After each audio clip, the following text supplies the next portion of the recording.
When Renly glanced in the other direction to the west, he saw rows of tents with men playing dice, drinking, talking and having a leisurely day while men screamed and died not far from them. It was like depending on which direction Renly turned his head he saw his camp at peace on a relaxing afternoon or in battle screaming and fighting for his throne, but such was the way of war, Renly was beginning to understand. Near the end of the west half of the camp, construction crews were already beginning work on more trade buckets and new towers, for where Renly once had 6, he now had 2. 2 towers were destroyed with oil pots flung from the trade buckets and flaming bolts shot from the scorpions. The other 2 made it to the walls, but the men who skirmished against Joffrey's soldiers on the battlements were all defeated and killed. Far beyond Renly's encampment on the western horizon, he saw the camp where the physicians, reserves, wounded and of course, Renly's wife and queen remained, guarded by her and Loras' distant cousin, Sir Medwick Tyrell, first cousin once removed of Lord Mace. Some might think that Margaery had no place in Renly's host, but if Robb Stark was willing to bring his mother to the edge of the battlefield, Renly had no qualms about Margaery being a safe distance away from the fighting waiting for the battle to be over. When the city was Renly's, Margaery would ride through the streets of King's Landing upon her white horse and dressed in a gown of green, detailed with gold, followed by her ladies-in-waiting with flower petals rained down on her from the adoring crowds of her people, and she would be the most loved queen the realm had seen since Alicent Targaryen herself. When Renly set out for the siege that morning, Margaery tied her favor around his arm, and with all his soldiers and lords assembled around them, Renly took her by the cheek with his gauntlet hand and kissed her passionately for everyone to see. While the kiss was not a comfortable experience, he did love Margaery, in his own way. She was a good confidant and friend if nothing else. When Renly was finished with his wine, he held his arm out with the empty goblet and watched the battle continue, and in a few moments' time, a squire came and fetched the cup away. "Come, let us go see the troops," Renly announced as he led his Kingsguard towards the makeshift walls his men had thrown up. Renly strode confidently down the sloping dirt track between the palisades into the trenches. Several of his soldiers covered it with dirt, mud and blood on either side of him, bowing as their king and his Rainbow Guard walked forward. As Renly made his way through the trenches, the bolts of the scorpions and the stones of the catapults and tread buckets crashing around them. Renly had been warned many times throughout the day not to cross past the wall of palisades where he might be hit by an enemy projectile, but Renly paid his lords, knights and guards no heed in such requests. He liked being among his men, being seen as one who walked among them in danger. As Renly passed his troops, they gawked in surprise and amazement to see their king walking amongst them, and Renly often interacted with them, drove up their morale. A pat on the shoulder, a kind word, a joke, checking their armor, praising them and telling them to keep up their good work, all to make his men feel more assured that they were noticed and respected. Eventually, Renly found a small group of foot soldiers, sitting on barrels and crates playing dice on a wooden box between them, trying to make light of their harsh circumstances. Each man was dirty and blooded, including a knight amongst them in beaten and scratched jade-green armor with a blooded gash above his brow and a torn and mudded rainbow cloak, Sir Gyard Morrigan. Sitting not far from them sliding a whetstone down the edge of her blade was Brian of Tarth, who looked more haggard and blooded than any of the men. All of Renly's Rainbow Guard were desperate to see battle ever since they watched their crippling defeat at Storm's End, but Renly could not be without all of them, and so he deemed that every once in a while throughout the day, his Rainbow Guard may draw lots and a lucky 2 would be allowed to join the front lines. Brian and Gyard were the most recent winners of the draw, hence why they were on the field recuperating from battle with some men. Meanwhile Robar and Daemon's suits of armor were already scratched and dirty from having already seen combat after an earlier draw. When the soldiers saw Renly approach they shot up straight to their feet, as did Gyard and Brian. They bowed their heads and addressed the king respectfully. "You lot look pretty well done in. I take it you must have seen some truly brutal combat," Renly suggested. "One of Joffrey's white cloaks led a sortie against us. We lead the counter-offensive and pushed them back," Gyard explained. "Our foes lost more men than we, your grace," Brian assured the king. "The Hound is leading another sortie against us, but another force is leading men against them as we speak, your grace," one of the soldiers declared. "Who leads them?" Renly asked. "Sir Garland Tyrell, your grace. Also Sir Robin Potter and Will the Stork," another soldier explained. "Brian took a hard beating during our fight, but she tried to insist on joining Garland on the field. It took 3 of us to hold her back," Gyard explained, smiling. "If I can stand and move my arms then I can kill Brian," assured her king.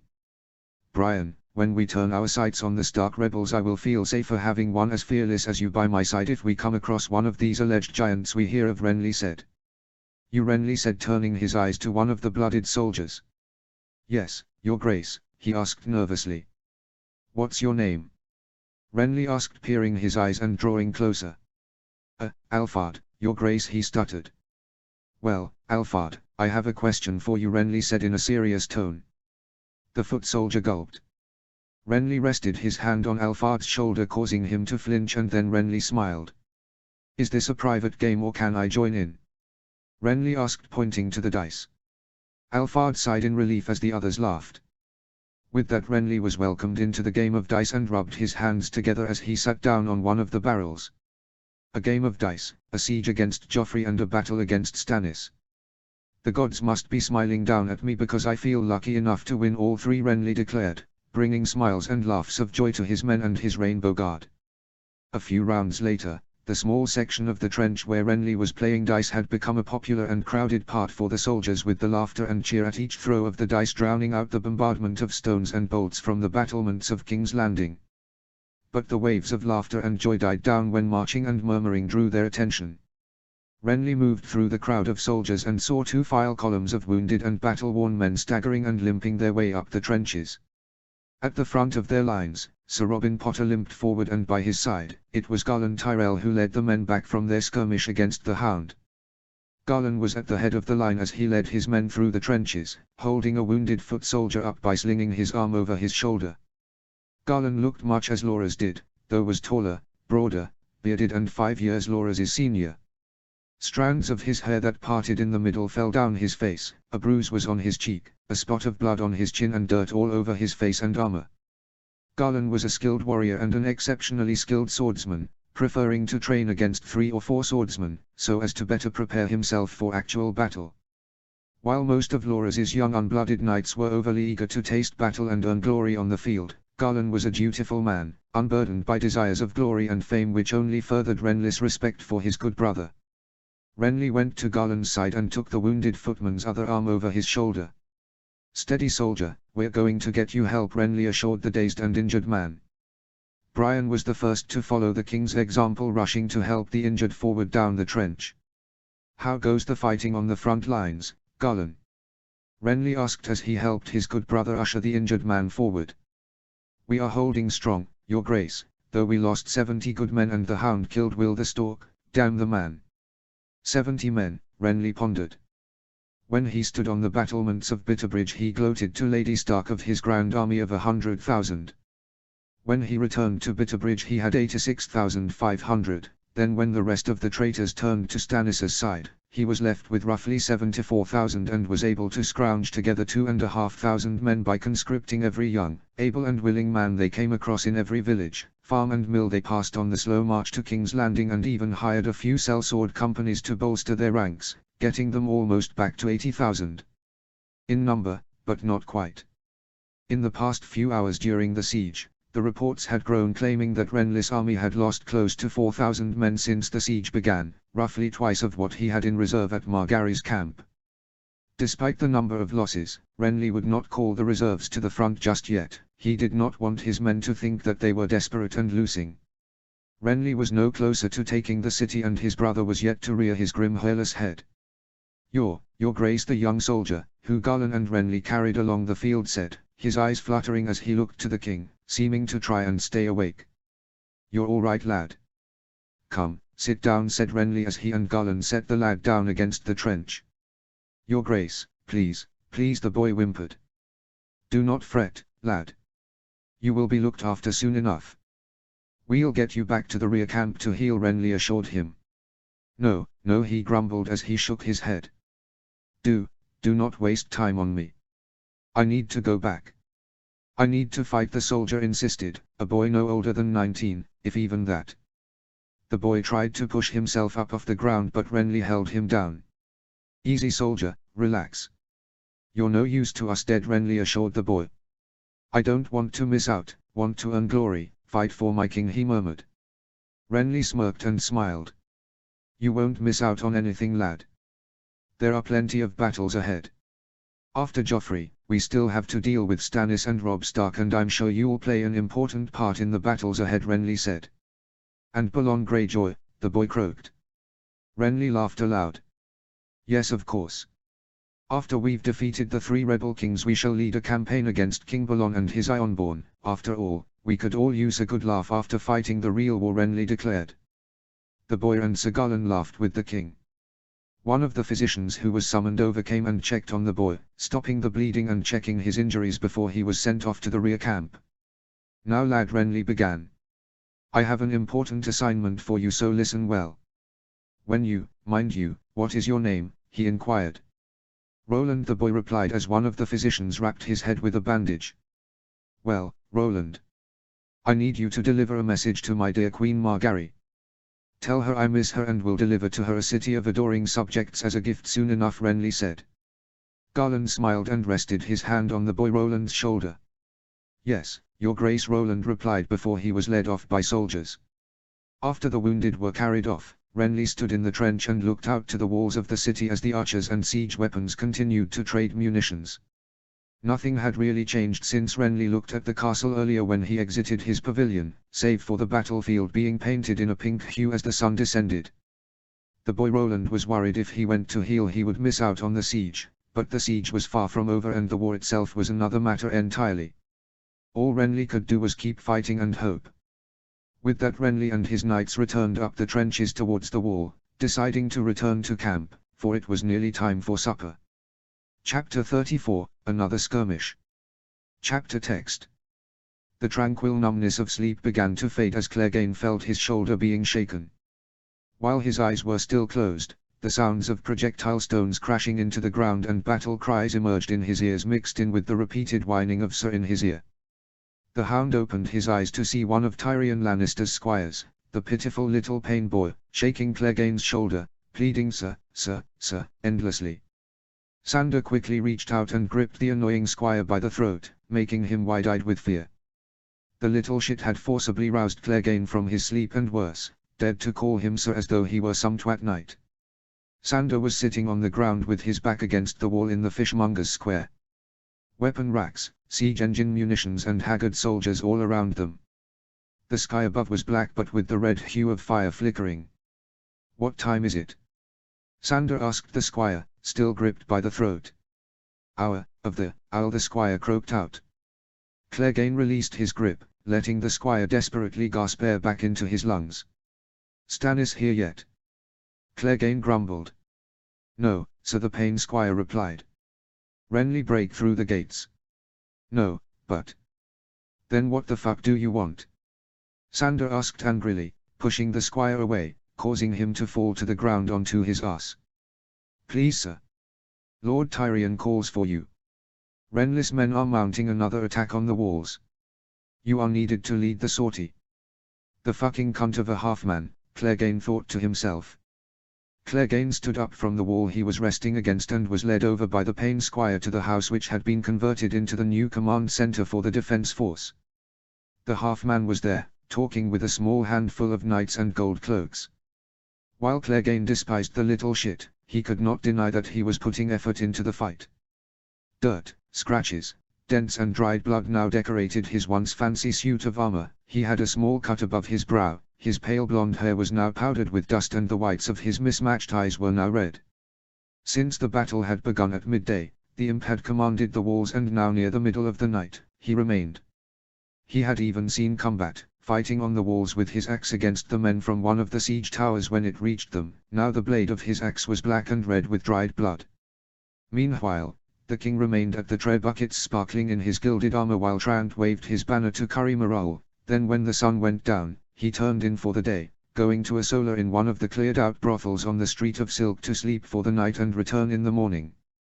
The queen wanted the boy to return to the keep for the night. The imp wanted him to remain on the River Row so his men didn't feel abandoned, and neither was happy when he took to the Street of Silk. Hound Tyrion acknowledged when Clegane entered, his voice breaking, clearly worn out from a great deal of yelling commands on the walls. The imp cleared his throat and drank from a goblet of wine to wet his pipes. "I need you to lead another counter-advance out the gate.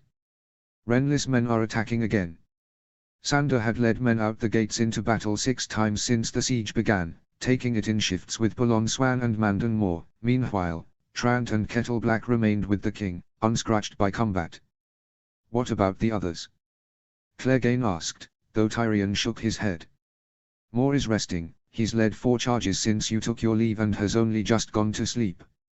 Meanwhile, Swan took an arrow to the shoulder and is with the healers." Clegane grunted. "I've only had 3 hours rest myself." "Can't one of your men lead them?" Clegane grumbled. The imp rubbed his eyes. "The enemy tried to use the cover of night to take the walls with climbing spikes and ladders, one between us and the Lion's Gate and one just south of the Gate of the Gods. Bronn and his sellswords are dealing with one, Chagger and his men with the other. Ironhound has been redeployed to deal with rioters in the city." "It has to be you, Hound, now go," the imp barked. Clegane had half a mind to split the little shit in half, but he would not and instead left the room.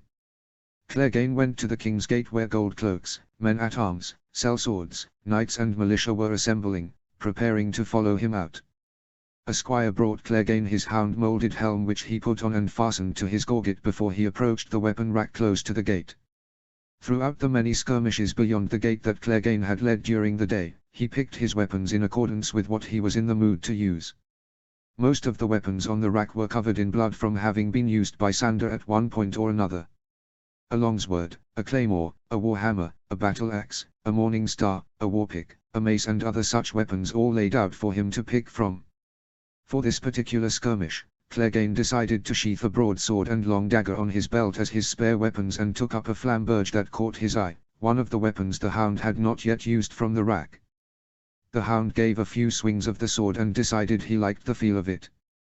Clegane turned to face the gate but hesitated for a moment, turning back and looking to the rack once more and looking at a small short-handled hatchet. While the dagger and broadsword seemed to be more than adequate alternatives to the flamberge, it was better safe than sorry, and so Clegane quickly tucked the hatchet into his belt, small and light enough to not add any unnecessary additional weight. Now ready for battle, armed and helmed, Clegane marched between the mob of his soldiers to the gate. 4 men stood on either side of the double doors of the King's Gate, ready to move the large wooden beam that sat across the wrought iron hooks across both sides of the gates, keeping it shut. The Hound and his men stood there a while, facing the gate. As they waited, the Hound listened to the whispered prayers to the gods from his men behind him, and from above could be heard the sound of archers, crossbowmen and siege engine workers barraging their projectiles on Renly's advancing men, the screams and battle cries of the attackers in a muffled hiss from outside. It seemed to have become an unspoken rule of the battlefield when either side sent out a force of soldiers to skirmish in the area between the 2 armies. Both sides would limit their fire to each other's lines and leave the area between them untouched for fear of killing their own men. Renly's archers and projectiles now attacked the walls while the city's force unleashed as many arrows, stones and bolts as they could before sending out the Hound and his men. Soon enough the enemy force had gotten too close for them to wait any longer, and the horns blew, signaling Clegane and his men to attack and for the archers to redirect to Renly's siege lines. The men standing at the gate lifted the beam off its hooks and moved it to the side and pulled the King's Gate open. As the large wooden double doors creaked open with a low rumble, the lines of Renly's charging soldiers came into view, illuminated dimly in the dark by the low orange hue of the fires around the battlefield. Clegane stomped forward towards the crack in the gate with his men grunting and snarling as they followed him out, and when the Hound was outside the walls, his stomping strides turned to a quickening pace leading to a charge with the angry grunts of his men drawing out into a battle cry as they ran head-on into Renly's lines. The first foe the Hound faced was some skinny little idiot without a shield or helm brandishing a sword. The lad was dressed in a dark brown brigandine with a coif of mail around his neck, his nose was hook-shaped and a bowl-cut hairstyle. As the idiot came lunging towards the Hound screaming for the king with his sword raised, the Hound struck him dead with one diagonal slash across the chest. Fool, Clegane thought.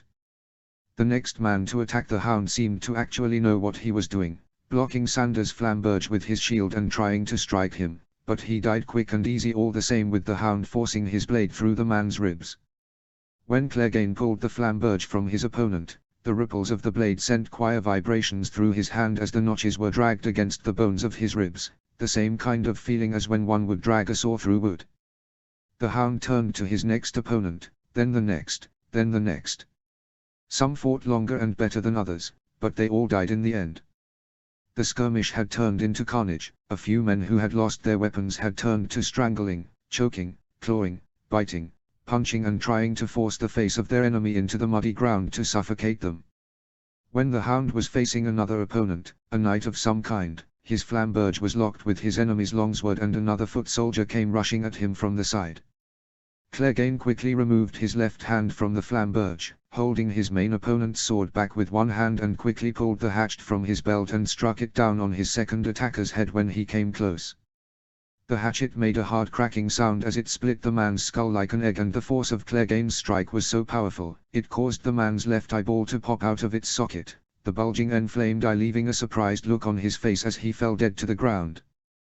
The knight pressing against Clegane's sword was so distracted by the grotesque scene of what had just happened, the hound took advantage and forced him back, sending him tumbling to the ground, and when he tried to lift himself up, the hound slashed his throat open. The knight gripped his throat, desperately trying to stop the bleeding. Muffled choking noises came from within his helm before he finally died. Clegane kept fighting his way, adding the blood of more nameless soldiers to his blade until eventually, he set his sights on a man in a rainbow cloak. From the reports that had been made, Renly's own variant of the Kingsguard was made not of white cloaks but instead of men in cloaks of all colors, and each knight dressed in fancy armor of a specific color. This particular knight wore yellow sunflowers enameled over his suit of plate armor. He carried a sword in one hand and an axe in the other. His shoulders kept going up and down after he killed each man. Clearly the knight was tired. Clegane marched towards him, and when the knight caught sight of his approaching adversary he pointed his sword to the hound, choosing him as his next opponent. The man fought well and held out better than most, but he was clearly exhausted and flailed his sword and axe around wildly. Eventually, the knight dropped his sword and fought only with his axe. It bought him a little more time, but soon enough, he raised his axe above his head with two hands and Clegane drove the tip of his flamberge through the eye left slit of the knight's great helm. The yellow knight dropped his axe behind his head and fell to the ground, with Clegane putting his foot to the man's head as he drew out his weapon. "Iman," a voice cried out, sounding like the voice of a young boy or maybe even a woman. Clegane turned and saw a tall knight dressed in blue armor with a rainbow cloak of his own. The knight wielded a morning star in one hand and a shield marked with the heraldry of House Tarth in the other. With a loud and somewhat shrill war cry, the Blue Knight charged the hound and the two met in battle. Whoever the Blue Knight was, he was clearly very tall for his age since his voice was so high. The Blue Knight was a true challenger, someone firm and tough while still quick and skillful in his attacks. The two fought long and hard until the weight and power of the Blue Knight's morning star finally snapped the blade of the flamberge in half when the hound tried to block the oncoming swing. Then with the kick of his foot, the Blue Knight sent the hound falling to the ground on his back. The Blue Knight then lifted the morning star above his head and with an oddly effeminate roar brought the blunt weapon down. With all the might he had, the hound rolled to the side as quickly as he could, the morning star slamming down on the ground just next to him. The hound then drove his broken flamberge hilt up into the Blue Knight's forearm with the near flat edge of the half-blade sticking out the other side of his arm. The Blue Knight screamed in pain and used his shield to strike the hound across the face, making his ears ring as his head crashed against the inside of his helm. The Blue Knight then stumbled back, unable to raise the heavy morning star with his now maimed arm. A few of Renly's men came to his side and tried to usher the Blue Knight back as war horns blew. It seemed Renly's attack force had been thinned and they were routing. "Lady Brian, please," one of the soldiers begged as he tried to lead the Blue Knight away. "Next time, Clegane," the Blue Knight declared. As Renly's force retreated, Clegane lay there on the ground, with his men cheering around him, and the hound thought, puzzled by what he had just heard. The Blue Knight's voice was strangely high and the soldier called the Blue Knight Lady Brian. "Did I just almost get killed by a fucking woman?" he pondered. After a moment of contemplating, Clegane quickly got up, helped to his feet by a squire, and the men returned inside the walls before Renly's archers had the chance to start firing on them again. Inside the city, Clegane sat upon a barrel against a wall near the gate and unbuckled his helm from his gorget as his men celebrated their tiny victory. As Clegane sat there, the dwarf came through the crowd and found him. "What now?" he wondered. Lord Tyrion looked to the celebrating men approvingly and then approached the hound. The imp examined Clegane for a moment and then offered up a leather water skin from his belt. "I don't want water," Clegane declared bluntly. Lord Tyrion smirked. "Do you think I'm the kind of man who'd go to battle carrying water?" the dwarf asked. Realizing what the dwarf was truly offering, Clegane took the skin, uncorked it with his teeth and let the wine inside it flow into his mouth. As the hound allowed the red liquid to seep through the gap between his lips, the instant wash of flavor through his mouth overwhelmed him with satisfaction. The combination of acidity, fruit, tannin and sweetness brought relief from the exhaustion, aches and pains of battle. Feeling refreshed, Sander leaned his head back and closed his eyes momentarily as the red nectar slipped down his throat, igniting his chest with warmth. "You did well," Clegane Tyrion complimented the hound as he looked to the victorious soldiers. "I didn't do it for you," Sander declared, trying to snuff any misconceptions of amity the imp might be forming. "I know. But nonetheless, you served the city well and I am grateful," Tyrion explained. "Don't kiss my fucking ass," Dwarf the hound commanded, not sure why the little Lannister was being so kind to him. Tyrion snorted and rolled his eyes. "Damn you. Why can't you just take a compliment and shut up?" Tyrion asked, perplexed by the hound's obstinate behavior. "Because I don't like you," the hound declared. Tyrion shook his head, seeming tired of Sander's attitude. "Bronn and Shagger finished off the infiltrators along the walls and have returned to us. Ironhand has dealt with the dissidents and is en route. Go get some proper rest and I will see if I can't buy you some extra hours sleep to make up for lost time," said Tyrion as he turned to walk off, throwing his hand in the air in dismissal of his conversation with Clegane. "Oi! Imp," the hound called out, causing the hand of the king to turn. The hound let out a sigh that portrayed more reluctance than he actually felt. "Thanks for the wine," Clegane said. The imp smiled, nodded and walked off. After grunting to himself at the prospect of having accidentally made some kind of unwanted friendship with the imp, the hound got up and returned his weapons to the rack.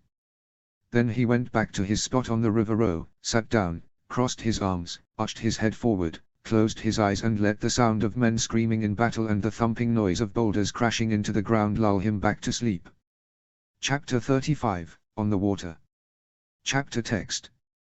The second day of the siege was almost over, with the sun having set in the west. Since the siege began yesterday, Tyrion had only managed to scrounge together no more than 5 hours of sleep split into hours of 3 and 2, with a few brief naps where he could find them. A siege was a strange and odd form of warfare. Traditionally battles were messy, violent clashes of men until one force broke, but sieges were more organized and drawn-out form of carnage. The fighting and dying remained on the front lines as siege engines and archers hurled their ordnances at one another and small forces of troops rushed out into the no-man's land between them to fight and return to their own lines. Meanwhile, further back, men ate, slept, drank, played dice games to pass the time and hire whores on the street of Silk. What kind of an odd form of warfare where men fought and died for their cause and then at a certain point someone came along to relieve them and they left the battlefield until called back. The siege had been endless since it began at mid-morning of the previous day, and now it continued as the sky began to redden in the west and darken in the east with the setting sun. While the siege was continuous day and night, it was not such for the men who fought it. The armies on both sides fought for a time against one another and then handed their shift over to someone else and returned to the back of the siege line for rest and recuperation. When Tyrion went to rest, he felt uneasy about taking time to relax, eat and sleep while men were still dying and fighting on the walls. How could he have his supper while he could hear the muffled screams and yells of men not far from him? How could he sleep while he could hear the thud of stones being lobbed at the walls from Renly's tray buckets? Joffrey was equally upset about the constant siege happening around his ears while he took rest, but more for about how inconvenient it was for him. He ranted and whinged about what absurd conditions he was forced to put up with for the war effort. Being forced to rest in the solar of one of the fanciest brothels on the street of Silk that had been commandeered by the city watch instead of his own bed in Maegor's Holdfast. Trying to sleep in his silk sheets and plump pillows with the sound of the siege in the distance. Being served food brought down to him from the kitchens of the Red Keep that was slightly cold when it arrived rather than eating the rations that the rest of them ate. After the king's multitude of complaints to Tyrion about how difficult the conditions of war were upon him, Joffrey returned to the Four Heralds, commanding the Trey buckets in their barrages against Renly's siege line.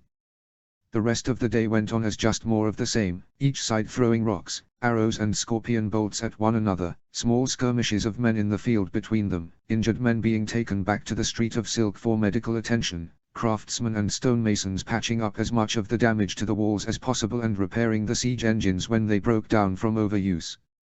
When the siege began, it was exhilarating, terrifying and exciting in the worst possible way, but now it had become exhausting, drear and somewhat boring in the worst possible way. Tyrion never thought himself to be the kind of man to grow bored from being in the midst of battle, but the siege had brought out a lot of in Tyrion that he did not know about himself.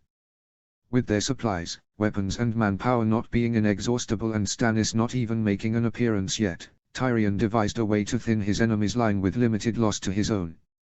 All the captured and arrested looters, dissidents and criminals who had been causing havoc in the streets during the siege were brought before Tyrion in chains, led by Ironhand and his men.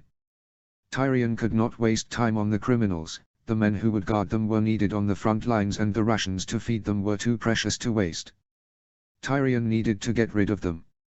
When the criminals were assembled before the Lord Hand, he gave the men an ultimatum: execution or fighting their way out.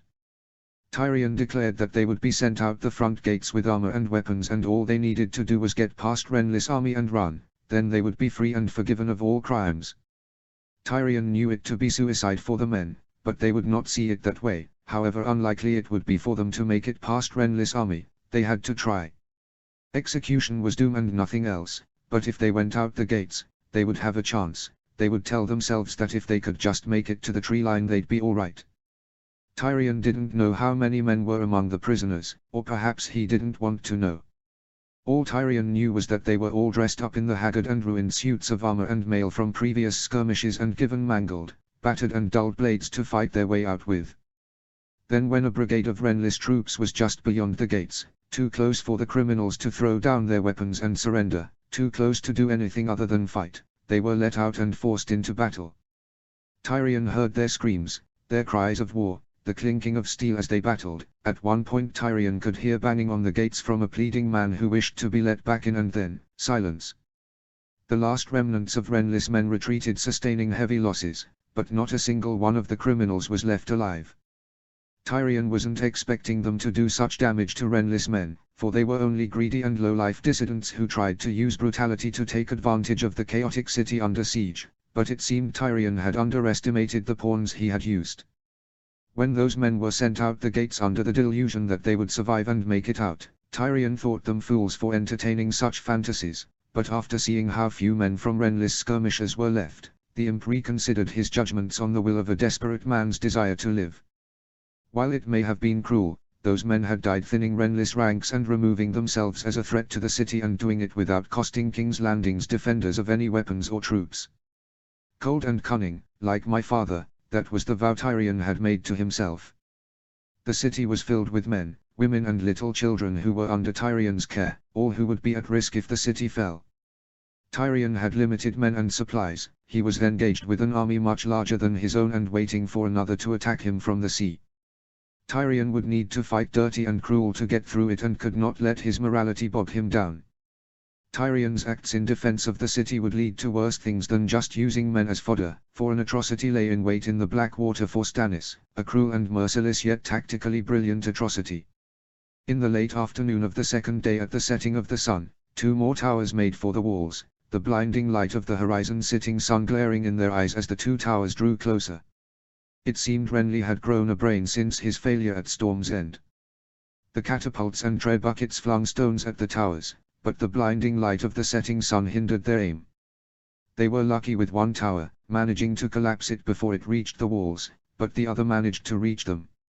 Gold cloaks, knights, mercenaries and conscripts all gathered together on the walls and challenged the attackers as the drawbridge of the tower came down. Tyrion charged into fray with the others to meet Renly's men in battle on the walls, while other men threw pots of oil and torches at the base of the tower, burning it from the bottom. As prepared for battle as Tyrion was, he mostly saw the asses of the gold cloaks ahead of him, but eventually, Tyrion made it to the front line. He hacked and slashed at Renly's men with his axe, but received very few attacks from his enemies, most not seeing him down below in such a cramped and tight field of battle. Eventually, the tower collapsed and the last of Renly's men were killed, a few being shoved over the battlements to their plummeting deaths. When the sun was down and the sky was growing ever darker in the east, Tyrion took to a spot on the battlements where he cleaned the dried black blood from the blade of his axe, Pod bringing him a water skin not filled with wine to clean his weapon with. Tyrion never thought that he would sit and clean his weapon after a battle he fought in, too short and misshapen for such things. Yet Tyrion never thought he would command troops in battle on the Green Fork, nor be named Hand of the King or lead the defense of the city against a besieging force. What a strange war, Tyrion thought. As Tyrion uncorked his own water skin of wine and took a gulp from it, a war horn blew down the line of the walls. Tyrion quickly got up and marched as quickly as he could across the battlements of the walls towards the mud gate. Tyrion's feet began to ache greatly just from walking along the walls, but much of his body had become sore and tired since the siege began. The horn came from beyond the mud gate, from one of the fortified towers along the edge of the Black Water. One of the gold cloaks in charge of the tower had sounded the horn. "Look, my lord," the gold cloak pleaded, pointing out across the Black Water Bay. In the distance, beyond the two watchtowers on either side of the mouth of the Rush, sails could be seen on the horizon, faintly seen in the dark. Stannis had finally made his arrival. "Pod, fetch Bronn, tell him it's time," Tyrion commanded to his squire. The ships were drawing closer to the mouth of the Black Water Rush, showing that Stannis had chosen to attack the Mud Gate rather than the Iron Gate. Soon Joffrey arrived on the battlements of the fortified tower, the Hound, Lancel, Trant and Kettle Black with him. "What are you doing, uncle? Why hasn't the fleet attacked yet?" Joffrey whined as he came close. "That's not the plan," Tyrion replied, his eyes set on the ships rather than the king. "Well, what is the plan?" "They are coming. Send out the fleet and raise the chain," Joffrey commanded. "No," Tyrion said bluntly, too tired and drained from battle to entertain his nephew with pleasantries. "Why not?" Joffrey moaned, but Tyrion kept his eyes on the water in silence. "Hound. Tell the Hand that his king has asked him a question," said Joffrey. "The king has asked you a question," Clegane grunted reluctantly. "Lancel, tell the Hound to tell the king that the Hand is extremely busy and cannot be interrupted," Tyrion shot back. "The Hand of the king would like me to tell you to tell the king tha. If I tell the Hound to cut you in half, he'll do it without a second thought," Joffrey declared. "The half-man cut in half? Why, that would make me the quarter-man." "I'm afraid it just doesn't have the same ring to it," Tyrion declared. "The chain remains down and the fleet remains in place because that is the plan," Tyrion explained to his nephew. "What plan?" "The plan where you, dear nephew, go to the Three Whores and command them against Stannis's ships if any are left. And Clegane, go back to the King's Gate and hold it in case Renly tries to take advantage of our forces being focused on the water." But Joffrey stuttered. "But nothing." "Go," Tyrion commanded sternly. Joffrey's mouth hung open for a moment before his face scrunched up like a sulky boy and he stormed off, the others following him. With the matter settled, Tyrion returned his eyes to the water. "Come on, Stannis," he said to himself as the ships sailed towards him. If Tyrion was to go through with what he had planned, he wanted it over and done with as soon as possible. Tyrion glanced down at the Black Water Rush, at the ships assembled out the front of the Mud Gate as the unsuspecting men who would undoubtedly be caught in the chaos to come. Cold and cunning, Tyrion thought. Cold and cunning like my father. Chapter 36, The Will of the Lord. Chapter text. Stannis stood on the quarterdeck of the Black Betha, the ship's captain Sir Davos at the helm. The Black Betha was not the most illustrious ship in Stannis's fleet, but the king held her captain in higher regard than most other men. Stannis's own flagship, Fury, was barely visible through the fleet, blocked by the many war galleys between it and Black Betha. Rather than Stannis, it was his wife's brother Sir Imry Florent who commanded the vessel and the fleet for that matter.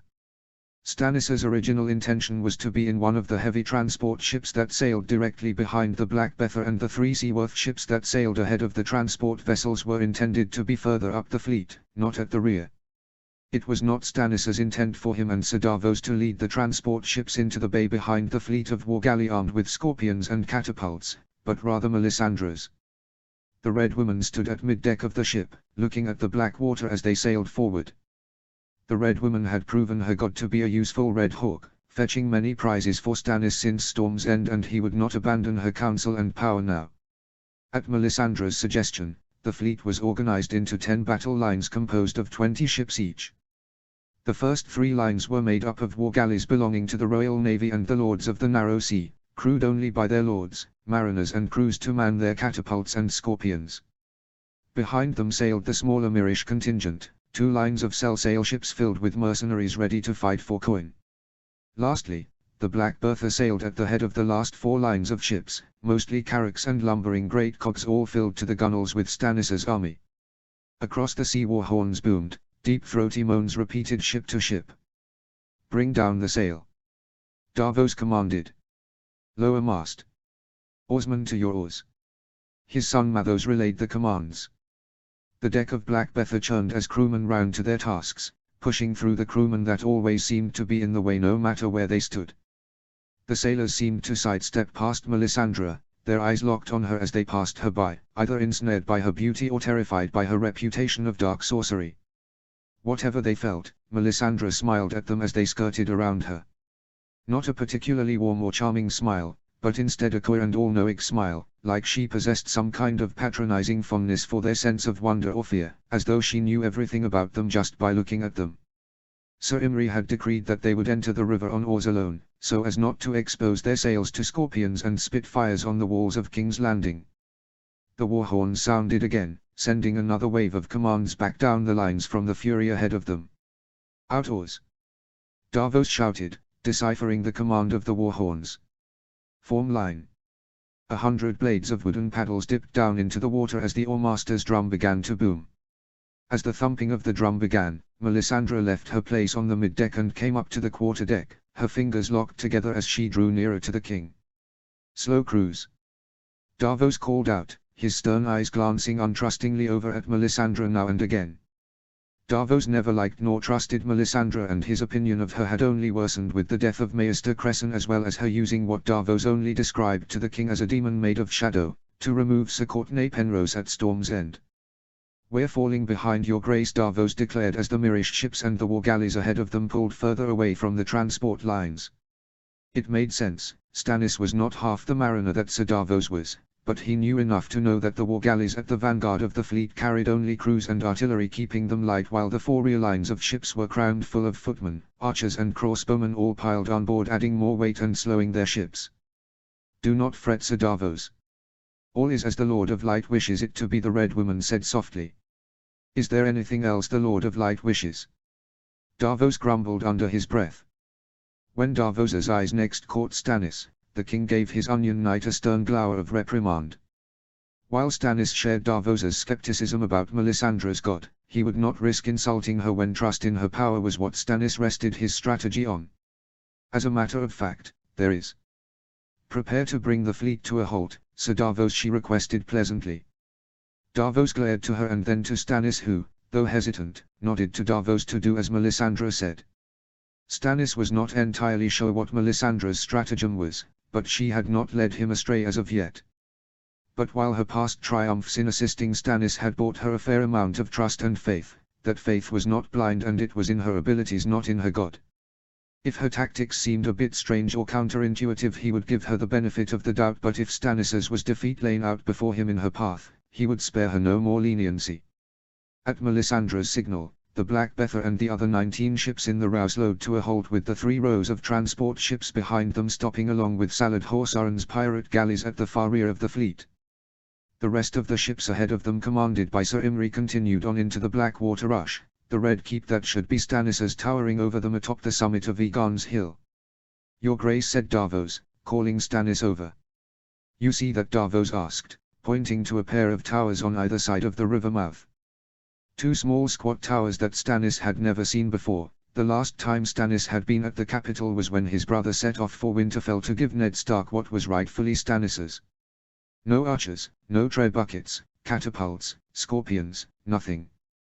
Why would Joffrey and the imp build these towers and not fortify them? Stannis mused aloud. "A trap, of course," Melisandre said, so casually and calmly. Stannis, Sir Davos, his sons Mathos and Devan, and all those assembled on the quarterdeck looked to the Red Woman, whose eyes were fixed on the first half of the fleet as they continued on down the rush. "What do you mean?" asked Stannis, looking to the sorceress. "See for yourself," she said, pointing to the towers beyond them. The faint clicking noise of some kind of cranking echoed out across the water, and as the last Mirish ship sailed down past the towers, a chain could be seen slowly lifting out of the water between the two towers. A chain boom, Davos surmised. We're trapped outside the rush, Mathos Seaworth surmised as he looked with awe at the towers. No, the other ships are trapped inside, Melisandre corrected. You knew this would happen and you let the fleet sail into the rush anyway, asked Davos, looking angrily to the Red Witch. A trap sprung cannot be used against you a second time. Someone had to play the role of sacrificial lamb, Melisandre explained. But those are my lords and knights, my men, my ships, my siege engines that you have chosen to sacrifice, Stannis reminded her angrily. Melisandre smiled gently. New ships can be built, new siege engines can be fashioned, new mercenaries hired, and petty lords and knights with minds and hearts filled with foolishness, cowardice, doubt and arrogance are better off removed. That which is irreplaceable is here with you now, Melisandre explained, gesturing to the fleet of ships filled with all Stannis's soldiers that remained in formation outside the chain, assembled behind Stannis. Eyes returned to the chain and the ships beyond it, watching with suspense and worry as they waited to see what trap was in store for the first half of their fleet that none but Melisandre understood the nature of.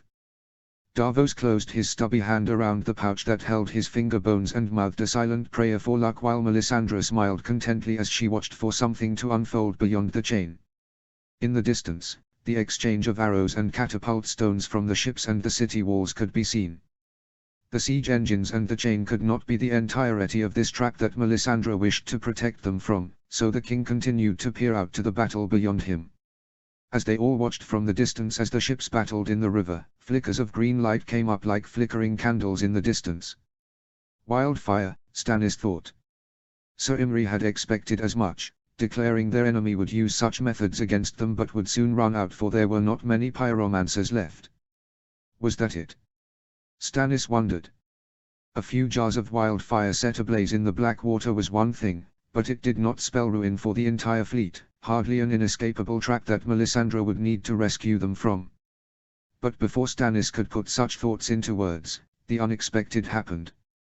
A mighty pillar of swirling green flame erupted on the water, so bright it was like a second sun for a moment, causing Stannis to shield his eyes. The green flame spread out and unleashed upon Stannis's ships until soon there were no ships, or at least not nearly as many as there once had been. In a mere few seconds, the forward half of Stannis's fleet was decimated. Another pillar of green flame sprung up into the sky and another after that, and the black water rush was now a river of bright green flame, and later another. "Gods be good," one of the men on the deck muttered. "I'm afraid they are not here, but one mightier than them is, and he favors us," Melisandre answered the man. "You call that favor? Our men are burning on the water and we have no way into the city now," Davos shouted. Melisandre smiled and looked at Stannis. "Land on the bank south of the chain tower, march down the coast along the flame, the wildfire will shield sight of you from the city walls. You will find a bridge made from the burning and broken ships piled together, and that will lead you to the Mudgate," Melisandre explained gently, so sure of the words she spoke. Stannis thought on her words for a moment. She had just delivered half his fleet as a sacrificial lamb and yet had ensured that Stannis and the majority of his fighting men were safe from the trap. "Do not worry, neither you nor your men will burn," Melisandre assured the king. "Then what is that noise?" Davos interjected, referring to the sound of screaming men that could be heard all the way from the river. "Those men are playing their part, dear smuggler. Our king's enemies will see those men scream, burn and die, and they will understand the true power of wildfire because of it. Then when the Lord's chosen and his armies march through the same flame unburnt, there will be nothing to explain away, nothing but the truth of divine right of our king," Melisandre explained. "And pray tell, why did you insist that a skeptic of your powers such as I will be positioned here at the back while the king's own good brother burns in that mess? Why not let me burn and be rid of me once and for all?" Davos asked. Melisandre approached Davos and took his hand. "Sir Imry has no further role to play. You, dear smuggler, have a place of great importance in the coming kingdom," Melisandre explained gently. Davos pulled his hand away and stepped back, and the Red Woman then turned her eyes back on Stannis. "My men and I will not be touched by the flames?" Stannis asked, looking for confirmation. "You will most certainly be touched by the flames, but you will not burn," Melisandre explained. After a moment of contemplation, Stannis turned to Davos. "We land on the south bank, signal the fleet," Stannis commanded. Davos reluctantly nodded and began giving orders. Melisandre smiled coyly, stepped to the stern of the ship out of people's way, closed her eyes and opened her hands as she began her incantation. "Your helm, Sire," Devan Seaworth said, bringing the king his steel greedhelm adorned with a pair of antlers. Stannis took his helm and nodded to the lad approvingly before putting the helm on his head. Now Stannis's victory rested on the faith that he could cross the Blackwater on a bridge of wildfire. An impossibility to be sure, but if anyone in the world could possibly do it, then Stannis would make sure it was him. Chapter 37, The Burning Stag. Chapter text. From the battlements of the Mudgate, Joffrey could not help but laugh giddy with joy as Stannis's fleet was smothered in tendrils of green flame. The screams of dying men on the ships and in the water mixed with the crackling noise of splintering wood like the sound of heavy rain in a harsh storm when one closed their eyes. The heat from the wildfire on the Blackwater was so powerful Joffrey could feel the warmth on his face and his eyes felt dry. As useless and pathetic as Joffrey's uncle Tyrion may have been, the king could not help but give credit to the imp for such ingenuity. When Joffrey looked down from the battlements to the shore of the Blackwater Rush, he could see survivors swimming for land and crawling to their feet. "Archers! Kill them! Kill them all!" Joffrey commanded, pointing to the shore. The crossbowmen and archers followed their commands and began firing upon the remainder of Stannis's men as they swam in the water or crawled onto the muddy shore. When Joffrey looked to the Blackwater again, he saw a massive ugly cluster of destroyed ships, both Stannis's and the royal fleets, all congested into a dam of shipwrecks that impounded the Blackwater Rush from one side to the other. "Your Grace, look," said Sir Osmond, pointing to the river. Joffrey turned his head and saw a few dozen ships beyond the dam of shipwrecks that seemed to have escaped the wildfire.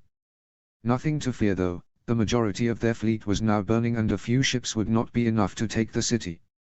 Rather than waste good ammunition destroying the last remnants of Stannis's ships, Joffrey thought of a better idea.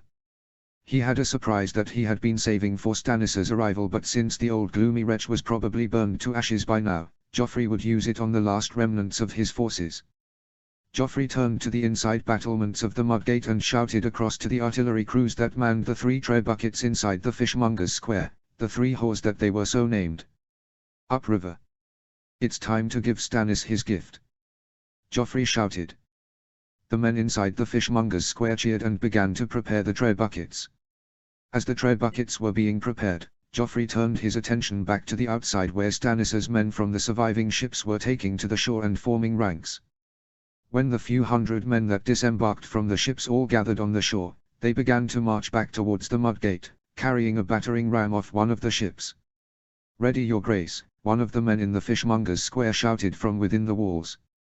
Joffrey turned and saw a crowd of soldiers gathered around the 3 whores, and under armed guard was a line of men with floor mats, rugs and sheets of cloth wrapped around their arms and torsos and tied in place with ropes, leaving them unable to move their arms, and nailed into their temples were antlers or branches shaped like antlers, blood running from their brows.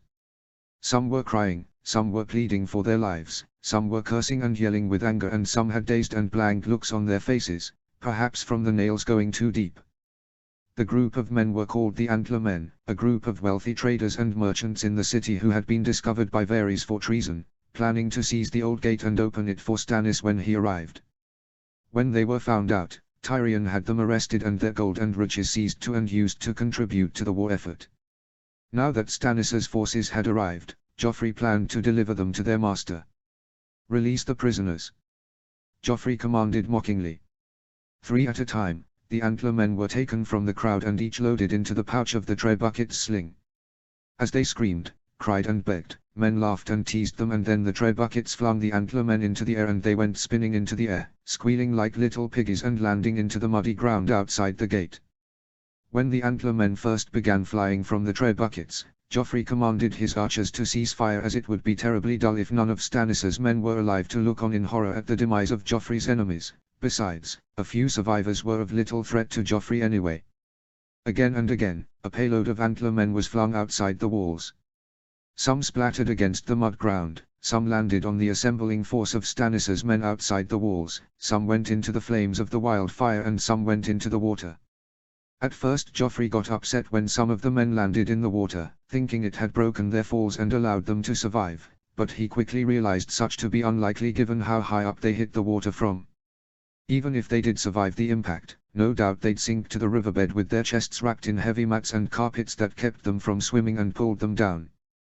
Despite hoping the impact of Antler men would break the morale of Stannis's remaining forces, it seemed they were determined to push on and take their siege ram to the gate. There did not seem to be many soldiers or knights among them, most seemed to be crewmen, which Joffrey found odd, but paid no mind to. More of the survivors of the shipwrecked ships crawled out of the water and joined the remaining forces of the now probably dead King Stannis. As Joffrey's trebuchets nearly expended all the Antler men, Stannis's forces were now at the gate, and just as Joffrey was about to command his men to resume arrow fire. Before Joffrey could give the command, however, the sound of a war horn blew from upriver. When the king turned his head, he saw a cavalry line riding down between the Blackwater and the walls of King's Landing towards Stannis's men. From the spear of their banner-bearers, Joffrey could make out the sigils of Reachman and the golden stag on green that Renly had taken for his sigil.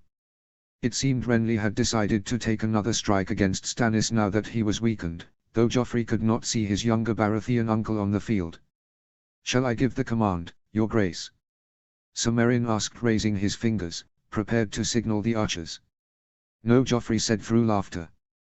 "This is better, let them fight amongst themselves. Don't waste arrows on them." Joffrey then laughed joyously as the front line of Renly's cavalry crashed into the lines of Stannis's survivors and the two forces collided in battle. With the element of surprise and the majority of Stannis's surviving men from the ships being sailors, Renly's forces were making quick work of their enemies, cutting them down with little difficulty. As Joffrey enjoyed watching Renly and Stannis's men fight beneath his walls, through the sound of battle cries, clinking swords and the crackling of the wildfire burning the shipwrecks, a new sound emerged. The sound was odd, like a shuffling noise that went up and down to a certain beat, up down, up down, up down. The beat seemed sort of like a drum, but rather than a hard thumping it was more like the shifting of sand or the sweep of a brush, but still with a low heavy tone to it. The sound came from the dam of shipwrecks, which was now engulfed in wildfire. Joffrey peered his eyes to try and see what was causing the strange noise from within the shipwrecks, but could see nothing at first. After a moment of concentration, Joffrey noticed shifting shapes within the green flames, strange flickering images within the bright green that danced down the middle of the shipwreck bridge. What in seven hells? The king pondered. What came next was an impossible sight. Joffrey's heart sunk to his stomach, his skin turned hot, cold and tingly all over, and his chest tightened. Fear stiffened the king like a statue, and it became hard to breathe. Emerging from the edge of the shipwreck, stepping down from the shattered wood onto the mud was a figure, a black silhouette engulfed in green flickering flames from head to toe, and extending from the flaming figure's brow were a pair of antlers, like black branches with leaves of shifting glowing green. As the burning figure marched forward at a slow pace, more flaming men followed him in rows of battle formations, armed with spears and shields imbued with wildfire. An army of men made of wildfire, and the shifting noise that went up down, was the sound of them marching across the shipwreck bridge. Some of the men examined themselves as they exited the wildfire bridge, seeming surprised or intrigued by the green fire that covered them. None of the men were burning, they were covered by wildfire but not burning, not screaming in agony, their weapons and armor were not melting away, they were fine. As the antlered burning man marched forward, his figure from within the wildfire became more clear. The antlers were atop a greedhelm and the figure wore plate armor with a tabard over it. Printed on the tabard, Joffrey could barely make out a quartered field of black and maybe yellow with stags on the yellow and flaming hearts on the black. It was Stannis. Stannis was leading his army over the shipwreck bridge, unburned by the wildfire. Joffrey had heard stories of Stannis converting to a foreign fire god from Ash-High and taking some shadow binding witch as his concubine, and stories of using black magic to defeat Renly, but Joffrey would never have thought his power would be like this. Both Renly's men and the surviving troops of Stannis's ships that were at the gates stopped fighting and watched him approach with his flaming army forming up behind him. One of Renly's pikesmen on foot pointed his pike at Stannis as though warning him to get back, but with his gauntlet hand engulfed in wildfire, Stannis gripped the steel tip of the pike, and within a few seconds it melted away in the wildfire, with the wood of the pike catching the flame, causing the pikeman to drop his weapon. Stannis then raised his sword, and both his men at the gates and his flaming men behind him cheered their battle cries and attacked Renly's men. Some tried to fight while others fled back towards the king's gate. Horses that tried to charge betrayed their riders, bucking, rearing and panicking in fear of the wildfire. The flames of the burning men were so hot that Renly's soldiers recoiled when they tried to fight, and some were set aflame when their opponents' weapons even touched them. "Orders, your grace?" Sir Meryn asked, but Joffrey was too petrified to speak. "Your grace, orders," Sir Osmond pleaded, his voice turning desperate. "The hour grows late," Joffrey stuttered as he watched Renly's men flee back towards the King's Gate and Stannis' army turn to the ram. "The hour grows late and I am tired. Our men take shifts on the front and my shift is over. I shall return in the morning," Joffrey declared, trying to hide the whimpers and breaks in his voice. Joffrey gulped and turned to one of the men on the wall. "Find my uncle and tell him to sort out this mess. I shall return in the morning to continue the siege," Joffrey declared. With that, Joffrey turned to leave the walls, followed by his 2 Kingsguard. He ignored the men who called to him and asked him for direction. He simply looked forward and breathed heavily through his nose. He did not run, for he did not wish to be seen a coward, but his pace was brisk and quickened for a moment when he heard the first bang on the siege ram hitting the mud gate. Joffrey mounted his horse and rode for the Street of Silk, returning to the solar in the brothel which had been converted into his siege chambers. "Fetch me my dinner," he said to his Kingsguard as he undressed from his armor and put it on a display rack in his room. Renly had made dozens of attacks against the city walls over the past 2 days, and they had continuously held out. This would be no different. Joffrey would have his dinner and go straight to bed. Tyrion would deal with Stannis, and when he woke, it would all be like a bad dream. Yes, a bad dream, that's all, the king told himself. "Your grace," a voice called out as a man came rushing into Joffrey's chamber. The 2 Kingsguard knights gripped the hilts of their swords as cousin Lancel bounded into Joffrey's room. "Oh gods, Stannis is here, he breached the walls already," Joffrey surmised, thinking that what Lancel had come to tell him. "A message from your mother," the Queen Regent, Lancel explained. "What is it?" Joffrey asked as he fiddled with his hands, relieved that Lancel had not come to tell him that Stannis was in the city. "She requests your return to the Red Keep," said Sir Lancel. "Oh, thank the gods," Joffrey thought to himself. Maegor's Holdfast was the most fortified place in the entire city. Joffrey would surely be safe there, or rather he would be able to keep his dear mother safe there. He would not waste time redressing in his armor. He could not spare a single second in case Stannis broke through the gates. Then who would be there to protect Joffrey's mother? "Yes. Yes, I shall attend her," Joffrey declared, grabbing his cloak and fixing it around his neck. Lancel seemed surprised at Joffrey's answer, as though it was not what he was expecting to hear. "Your grace, on my way back here from Egon's Hill, I noticed there to be a lot of commotion coming from the King's Gate and the River Gate. One of the men I passed said that Stannis and Renly are launching simultaneous attacks on the gates. If you are needed on the walls, I'm sure your mother will understand." "Enough. I said I will attend my mother, and I shall. Do not question me," Joffrey yelled. Lancel's mouth hung open momentarily, but then he closed it and nodded. "With your leave, I should return to the front, your grace," Lancel explained. "Yes, you can go. I shall rejoin you on the front in the morning when I am rested," Joffrey declared. With that, Lancel bowed and left the solar. When Joffrey was ready, he led Sir Meryn and Sir Osmond out of the brothel and back to their horses. Once they were all mounted, Joffrey cracked his reins and made for the Red Keep with haste, not once daring to look back. Chapter 38, Far from the Field. Chapter text. A large crowd spanning the eastern face of the rear camp gathered together, murmuring and muttering their questions and speculations to one another. The eastern border of the camp was already a popular spot for the soldiers to gather, watching the battle continue into the night, but recently the crowd had grown to almost a third of the men, even some of the wounded coming to watch, drawn by the strange flashes of green light on the battlefield. The forward siege camp of their king, Renly, was in the distance, and the city of King's Landing was faintly visible just beyond.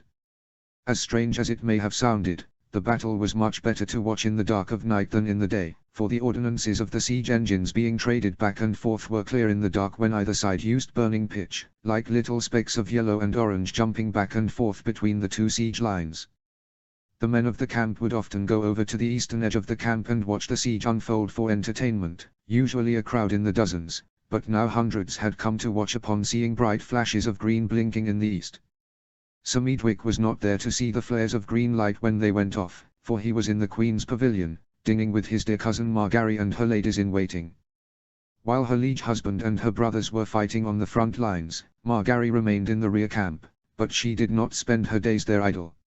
Rather than pray for her family's protection or sit complacently waiting for her husband and brother to return, Margaery made herself busy, visiting the wounded, holding their hands, speaking with them, telling them of how courageous they were and listening to them speak of their family back home. She even volunteered to help the physicians and maesters change bandages and prayed over those who had died while the silent sisters tended to their bodies. Brienne of Tarth, the Blue Knight of the Rainbow Guard, was there earlier that day, a sword wound to her arm being treated. The Queen sat and spoke with the She-Knight while her wounds were tended to, and the pair seemed friendly and cordial, but Brienne did not stay long, returning to the forward camp with her arm bandaged and in a sling. She claimed she would protect the king with her left hand and dagger if needs be before she set off back to the forward camp. That night when Sir Medwick joined the Queen for supper, he was seated the second space down from the Queen on the left with Medwick's niece Eleanor between them, Margaery's unofficial leader amongst the ladies-in-waiting. With Margaery at the head of the table, the other girls sitting around the table were Alysanne Bulwer, Medithe Crane, the pregnant Lady Alyce Graceford, Alla and Mega Tyrell and Margaery's Septa, Nesterica. Also among the ladies-in-waiting were 2 Fossoway women. While both the Fossoway branches had pledged to Stannis after the battle at Storm's End, Sir John Fossoway stayed loyal for the sake of his wife Janna, the sister of Lord Mace and aunt of Queen Margaery. The other girl was a born Fossoway, Leonette, but she was the wife of Margaery's brother Sir Garlan and would not abandon him when her house did. Many in the camp had murmured their doubts and curiosities about Renly bringing his queen and her ladies to battle, but the king intended to have the queen and her attendants trot into the city once it had been liberated from Lannister occupation so that its people could look on her beauty with joy and find assurance in the presence of a young and fair queen. Renly had said to them that Margaery would be the most beloved queen the Seven Kingdoms had seen since the good Queen Alysanne herself. Medithe Crane, or Merry as she was called, was telling a funny tale to the girls and Sir Medwick while they ate when a soldier came into the pavilion, bowing his head as he came in. Sir Medwick, there is a sort of development on the battlefield you might wish to see, the guard said, intriguing Sir Medwick. If you shall excuse me, your grace, said Sir Medwick as he got up. Of course, the Queen said with a smile as she raised her goblet. With that Sir Medwick exited the tent, following the soldier out. What's this about? Asked Sir Medwick. There were flashes, sir. Flashes of bright green coming from the battlefield, the guard explained. As Sir Medwick walked through the camp he saw more and more of the reserves, maesters, physicians and those of the wounded who could walk began to move through the camp towards the eastern part of the camp where the large crowd was assembled to watch the siege. As Sir Medwick came close, the guard ahead of him pushed apart an opening for him to move towards the front. Make way. Make way, the guard said as he ushered Sir Medwick to the front. When Medwick made it to the front there were no bright green flashes to be seen, only a small flickering green light like a candle beyond Renly's forward siege camp. As hard as it was to see in the dark, the light seemed to be south of the walls, beyond the King's Gate, but that would put the green light on the black water. At that moment, realization washed over Medwick as he recalled a war council that the king had convened when they camped on the Rosa Road, just south of reaching the Kingswood. The king spoke of King's Landing being home to a guild of pyromancers and told his men to expect Joffrey to use wildfire against their forces, but Medwick had not seen or heard of its use since the siege began.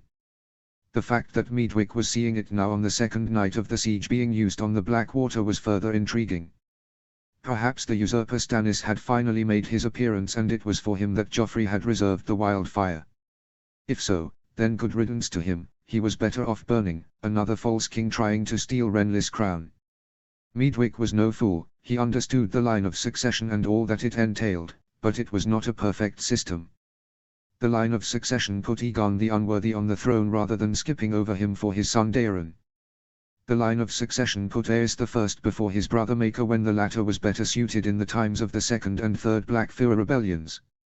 It was the intervention of the gods that prevented Daeron the Drunkard and Aerion Brightflame from ascending the throne rather than Aegon the Unlikely. And the Mad King's reign was in perfect and undisputed accordance with the line of succession.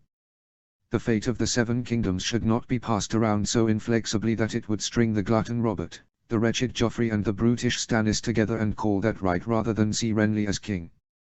Regardless of what was happening on the black water with the flickering green lights, Meadwick's focus drifted back to the King's Gate, which he could see more clearly. To Meadwick's glee, 3 siege towers were at the walls, spaced out along the battlements of King's Landing. With any luck the Queen would be welcomed into King's Landing come the morrow, with Sir Meadwick leading his cousins on a guard. Sir Meadwick remained amongst the crowd for a while, watching the siege continue and the crowd growing to span the entire length of the eastern border of the camp, when he looked to his left and right. As Meadwick peered at the battlements above the King's Gate, trying his hardest to see the skirmishes on the wall unfold, his mind began to play tricks on him with the sound of battle coming to his ears. It was as though the battle cries of the soldiers could be heard in the distance, but oddly, rather than the clashing of swords and shields, the battle cries were accompanied by the rumble of horse hoofs. Murmurs and mutterings amongst the men then began to rise up, and the crowd began to turn around and look into the heart of the camp. As the crowd's focus shifted into the opposite direction, Meadwick's position went from the front of the crowd to the back. As the crowd turned around, Meadwick realized that the battle cries and the horse galloping were not in his head but rather coming from the west beyond the camp. The camp turned to panic as those far beyond the crowd in the camp began to yell, and the men in the crowd quickly dispersed, running amok through the camp. Ambush! One man shouted. We're under attack. Another cried out. Weapons! Defense formation! In all the commotion, Meadwick ran aimlessly through the camp, perhaps just trying to seem like he was doing something. Meadwick drew his sword and looked for someone who seemed to know what was going on as soldiers scurried around him. How could we be under attack? Meadwick pondered. They could not possibly be Stannis's, not unless Stannis unloaded his men in the King's Wood and they rode all the way through the woods and up the King's Road to King's Landing, but such was unlikely. If so much as a single man stepped foot outside of King's Landing, then King Renly's scouts would know, so it couldn't have been Joffrey. The last report they had of Lord Tywine was that he was riding west back to the Westerlands to break the young wolf's incursions against his homeland. Surely it's not one of the Stark hosts, Meadwick thought. With Robb Stark in the Westerlands, his home of the north under attack by the Ironborn and the Riverlands still healing from Lord Tywin's attacks, the Stark boy would not be so foolish to throw himself into the siege, drawing the attention of both Stannis and Renly. Meadwick could see no banners from his angle, nor any of the attackers for that matter. The only thing in Meadwick's view were the tents around him and crowds of dispersing men running around to find their weapons and armor. Meadwick began trying to find his way through the camp. As the captain in charge, it was his duty to rally the troops. Men were rushing past Meadwick, some bumping into him as they stumbled through the camp. Eventually, Meadwick was able to fumble his way through the crowd to a position where he could see down the rows between the tents. In the distance, a line of mounted knights was charging into the camp from the west, cutting down men from the camp as they came to challenge the attackers. Meadwick still could not see any banners, leaving the ambushing army still unknown to him as they began to trample through tents and strike down Meadwick's men. Meadwick looked around at the chaos of panic and terror in the camp while his disorganized troops were running around like a startled flock of chickens.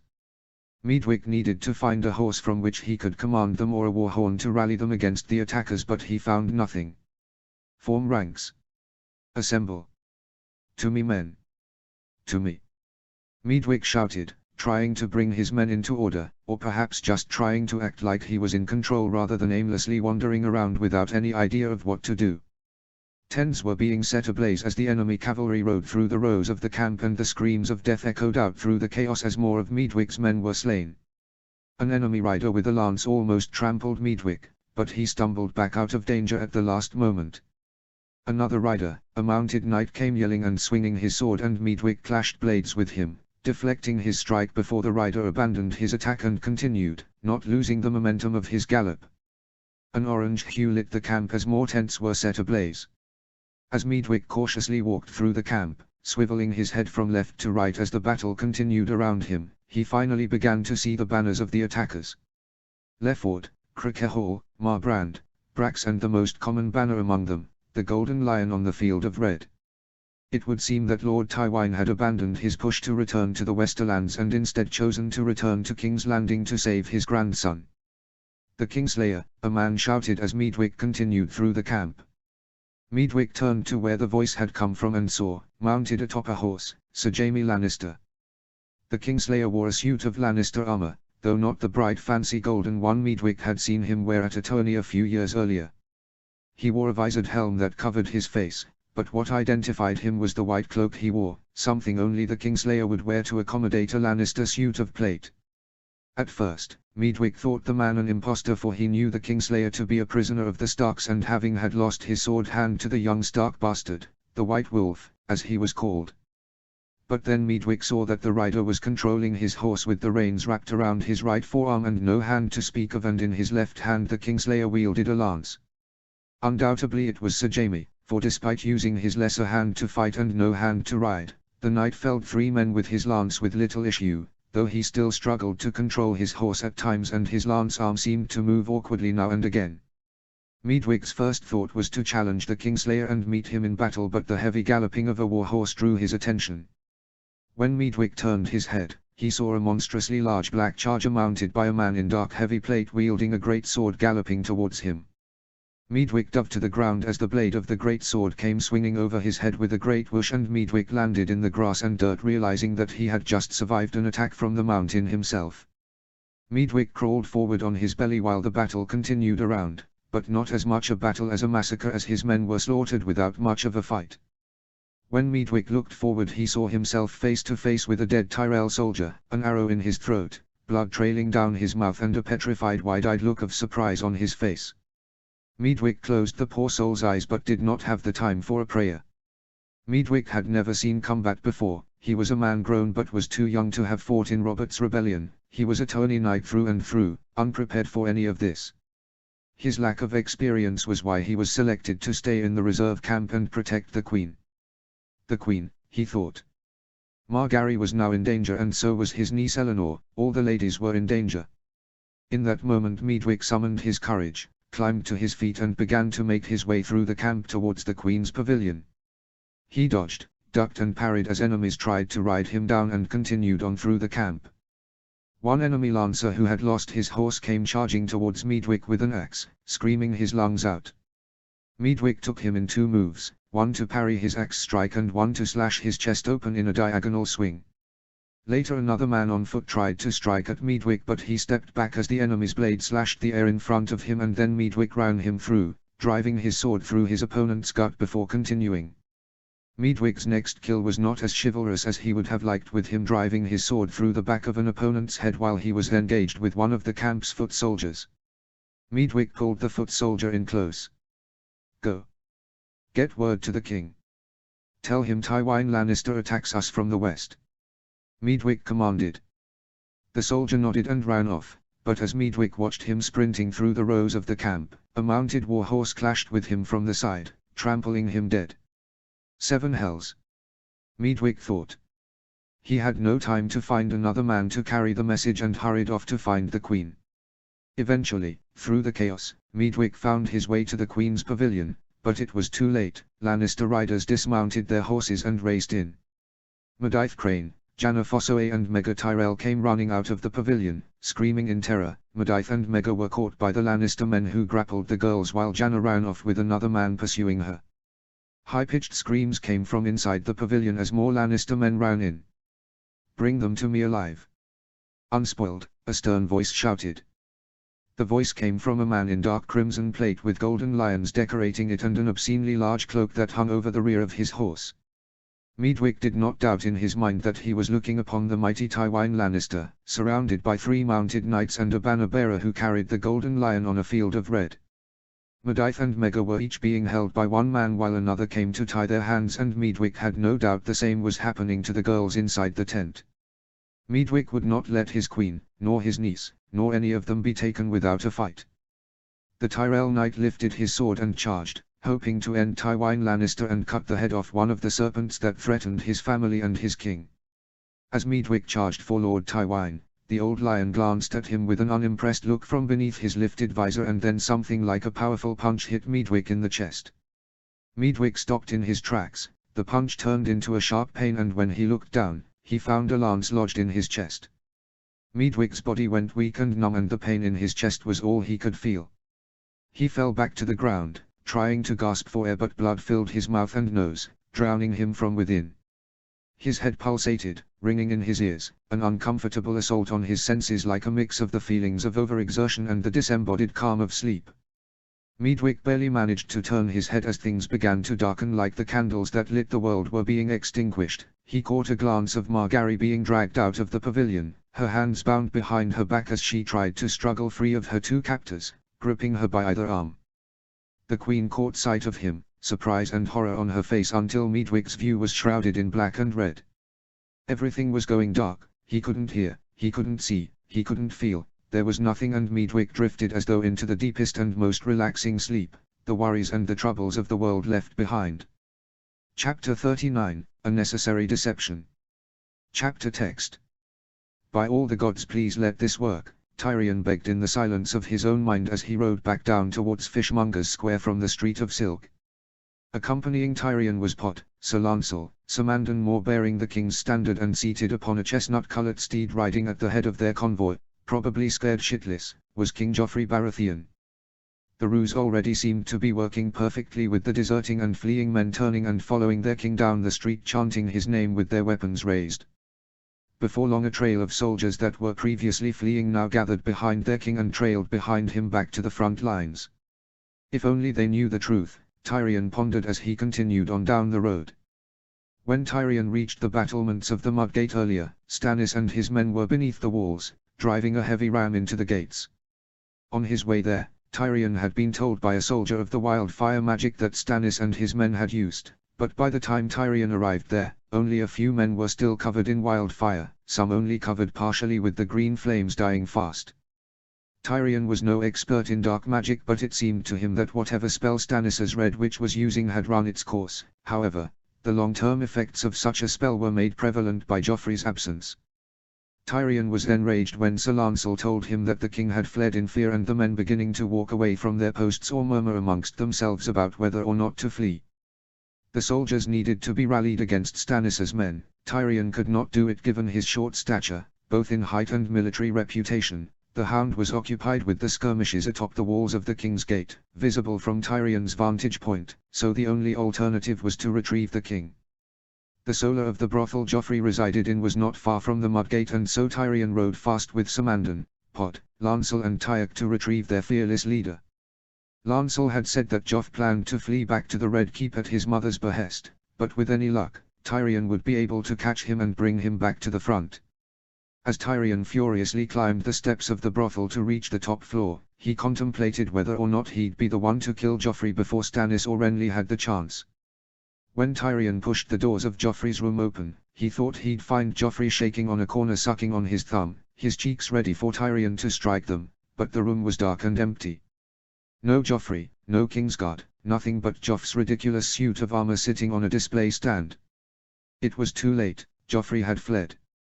He probably fled the minute Lancel left his side. He was probably planning on fleeing before he even reached the brothel. Damn it! Tyrion shouted, shoving over a black iron candle stand near him. That bastard! Tyrion thought as he closed his eyes and pinched the bridge of his nose. That fucking, craven, vicious, stupid, inbred, whoreson, bastard. What happens now? Pod asked meekly. What happens now? Tyrion repeated, turning to Podrick.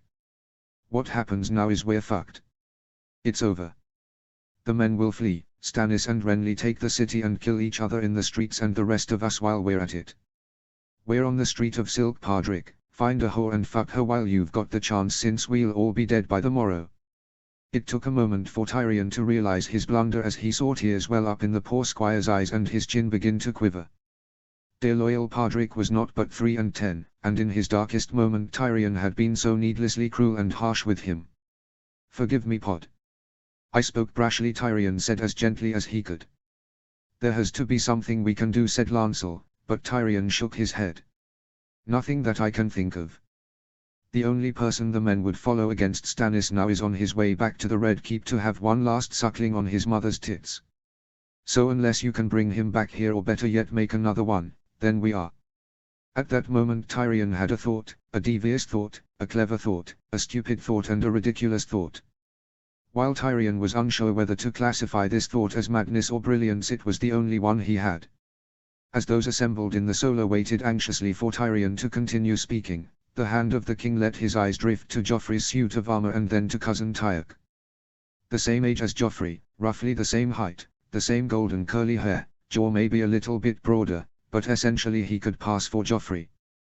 The details in Tyok's face were still relatively distinct from Joff's. One could never fool those who knew them into thinking one to be the other, but for the common foot solider, the men in the city, those who only ever saw Joffrey now and again in the distance, he could pass for the boy king.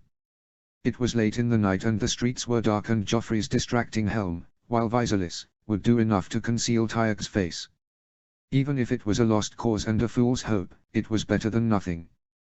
Pod, help Tyok get fitted into the king's armor, Tyrion commanded as he walked over to a chair next to the armor display and pulled off a sword belt hanging from the chair's back. Boiled red leather embossed with tracery and carrying Joffrey's sword, Heart Eater. One of over 20 fancy swords Joffrey had commissioned for him to pick from, gloating and boasting that he would use it to kill Stannis and Renly himself. Instead, he left it behind when he chose to flee to the Red Keep, the coward. My lord? Pod asked meekly, having not moved since Tyrion gave him his orders, instead looking at Tyrion with a blank and confused expression. Quickly now, Tyrion insisted. The men's morale is broken, they are rooting, the only one who can rally them is their king, and so a king we shall give them, the hand declared as he offered up Heart Eater to the baffled young Tyok. Me, he asked through a weak voice. My lord, it is true that Tyok does resemble the king to an extent, but not enough to fool anyone, Lancel declared. How many of the army have seen Joffrey up close in detail? It's the middle of the night anyway, so they will not see much. They will see the armor, they will see a 13-year-old boy with Joffrey's features, and that's all they need to see, Tyrion declared. This is madness, treason even. To put forth an impostor as king is grounds for execution, Samandon declared. If the men do not see Joffrey leading them against Stannis, they'll abandon their posts and Stannis will sack the city. You are a sworn brother of the Kingsguard, you are oath-bound to protect your king. How safe will he be when Stannis marches his men into the Red Keep? Tyrion challenged. Mandon hesitated to answer and ultimately remained silent, but was clearly stern and angry at the outcome. With that, Lancel and Pod finally shook free their befuddled states and began helping the petrified and worried Tyok dress in the king's armor. Before long, Tyok was fully dressed in Joffrey's garb, wearing it better than the king ever had, even with Tyok's frightful expression. Tyrion took the boy's hand and held it firm. Courage, Tyok. Courage for the city and for our family. Tyok gulped and nodded his head, putting on a brave look for Tyrion to see. With that, Tyok put on the antlered lion helm of Joffrey and led the group outside to their horses. By the time they reached the Mudgate, a swarm of a few hundred men were following King Joffrey back to the front lines.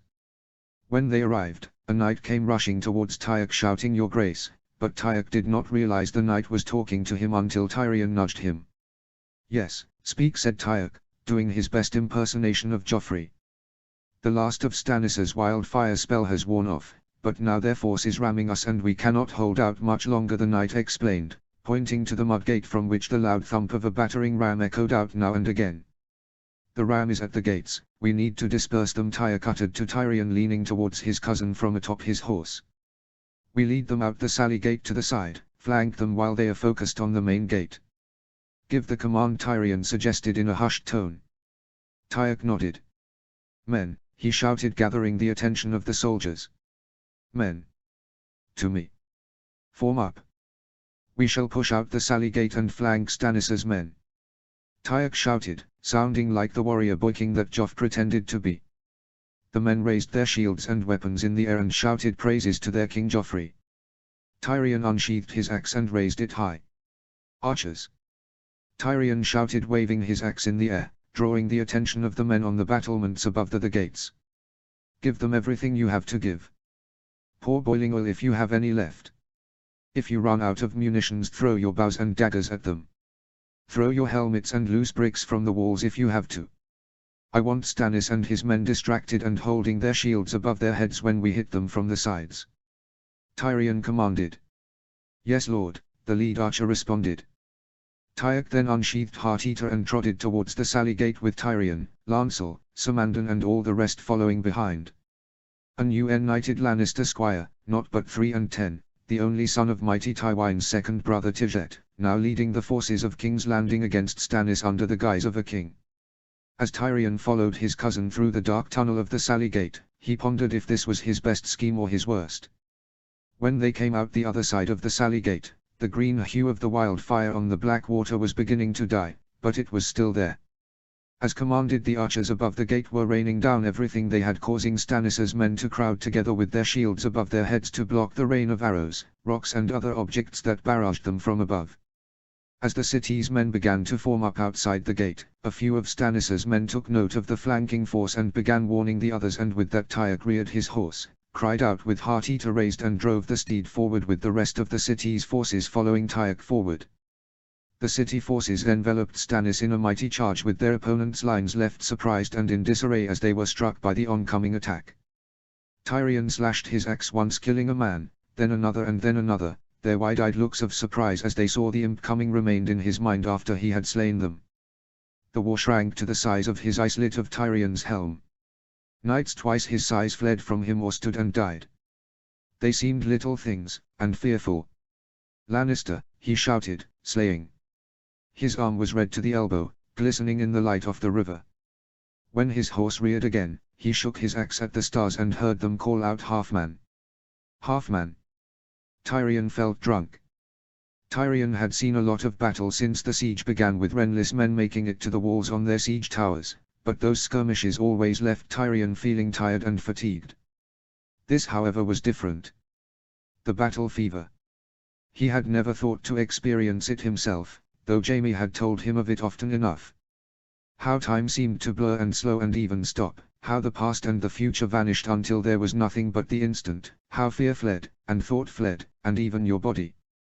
You don't feel your wounds then, or the ache in your back from the weight of the armor, or the sweat running down into your eyes. You stop feeling, you stop thinking, you stop being you. There is only the fight, the foe, this man and then the next and the next and the next, and you know they are afraid and tired, but you're not, you're alive, and death is all around you, but their swords move so slowly, you can dance through them laughing. Battle fever. I am half a man and drunk with slaughter, let them kill me if they can. They tried. Another spearman ran at him. Tyrion lopped off the head of his spear, then his hand, then his arm, trotting around him in a circle. An archer, Bolis, thrust at him with an arrow, holding it as if it were a knife. The destrier kicked at the man's thigh to send him sprawling, and Tyrion barked laughter. He rode past a banner planted in the mud, one of Stannis's fiery hearts, and chopped the staff in two with a swing of his axe. A knight rose up from nowhere to hack at his shield with a two-handed greatsword, again and again, until someone thrust a dagger under his arm. One of Tyrion's men, perhaps. He never saw. When Tyrion glanced over at Tyek, or rather King Joffrey, he was striking men down from atop his horse, slashing and stabbing with heart eater as he wheeled his horse around. For the city. Tyrion shouted as he rose his axe high and spurred his horse forward, but perhaps too brashly, for his horse stumbled and fell, squealing in pain as it went down. As the horse fell to the ground, Tyrion fell off his saddle and rolled on the ground, someone standing on his back at some point, but luckily his breastplate seemed to protect his chest from getting crushed. Tyrion managed to crawl to his feet, but his vision was blurry and his ears ringing, prompting him to pull his head free of its helm. When Tyrion's eyes settled, he was face to face with one of Stannis's foot soldiers marching towards Tyrion with his sword raised. Tyrion could not see his axe, all he could do was stumble back nervously as his opponent continued to approach him. Then suddenly, almost miraculously, a sword tip came out of the soldier's chest, killing him, and from behind, Tyrion could see Samandon pulling the sword out of the man's back. Samandon's white plate armor and cloak were now smeared in mud, and Samandon was now on foot and without the king's banner, suggesting that Samandon had fallen from his horse too. Tyrion smiled and nodded to Samandon with gratitude, and the Kingsguard knight marched towards Tyrion. Tyrion saw his axe on the ground ahead of him and leaned forward to pick it up off the ground, but when he looked up to Samandon, only then did Tyrion see the sword swing. The point slashed just beneath his eyes, and he felt its cold hard touch and then a blaze of pain. His head spun around as if he'd been slapped. Everything went strange and shifty, a disoriented feeling as Tyrion's senses seemed to numb. Tyrion helplessly watched as Samandon raised his sword up, seeming ready to strike Tyrion once again, but then from behind, King Joffrey struck his Kingsguard knight dead from atop his horse, taking his head. Sir Mandon fell dead and Tyok looked at his cousin with a horrified expression. Tyrion fell back and landed on the ground, breathing heavily as the battle continued around him, though the sounds were muffled in Tyrion's ears. After a fashion, maybe a minute, maybe 5, Pod came to Tyrion's side and held him up in his arms as he knelt on the ground. As things went blurry and Tyrion's vision grew dark, he was ushered back to consciousness by the loud sound of a war horn. Through his shaky and blurry vision, Tyrion looked out across the battlefield and saw past the banners of Stannis' men a new set of banners from a cavalry charge coming down from the direction of the King's Gate. Maybe Renly, Tyrion thought at first, but as the cavalry charge came closer, Tyrion could see, or perhaps was imagining, the banners of his home of the Westerlands. Things darkened again, and when next Tyrion opened his eyes after an unknown amount of time, he could faintly see the armies of Stannis apparently returning towards the shipwreck bridge, and a rider in red and gold plate armor and a white cloak came riding towards him. Again Tyrion sunk back into the darkness. Once more Tyrion was ushered back from his sleep as he heard his own name echo in his ears. When Tyrion barely managed to open his eyes, he saw a worried yet familiar face look at him, though this familiar face now sported a beard and his hair was shorter from when he had seen him last. "Jaime," he croaked, almost choking on the blood that filled his mouth. "I'm here," he insisted. He was dressed in a suit of Lannister armor and wore a white canvas sheet for a cloak, fastened around his neck by a golden lion brooch. Once again Tyrion felt his mind slipping away as his brother tried shaking him and begging him to stay awake, but the darkness claimed him once more. Chapter 40, The Victory. Chapter text. Joffrey sat in a chair within his chamber, hunched forward and cradling his head in his hands. After returning to the Red Keep, Joffrey went straight to his chambers, guided by a manservant sent by his mother to greet him when he arrived. When Joffrey arrived in his chamber, unseen by most, he ordered the King's Guard to wait outside and guard him. Joffrey had claimed to Sir Meryn and Osmond that he had faith the walls would hold, and that Joffrey had only returned to the Red Keep to rest for the night. Rest? What rest? Joffrey thought. He was unable to sleep or even settle for that matter. Renly with his massive army at the King's Gate and Stannis with his black magic at the Mudgate, there was no solace or rest for Joffrey knowing those two forces were pressing down on him so closely.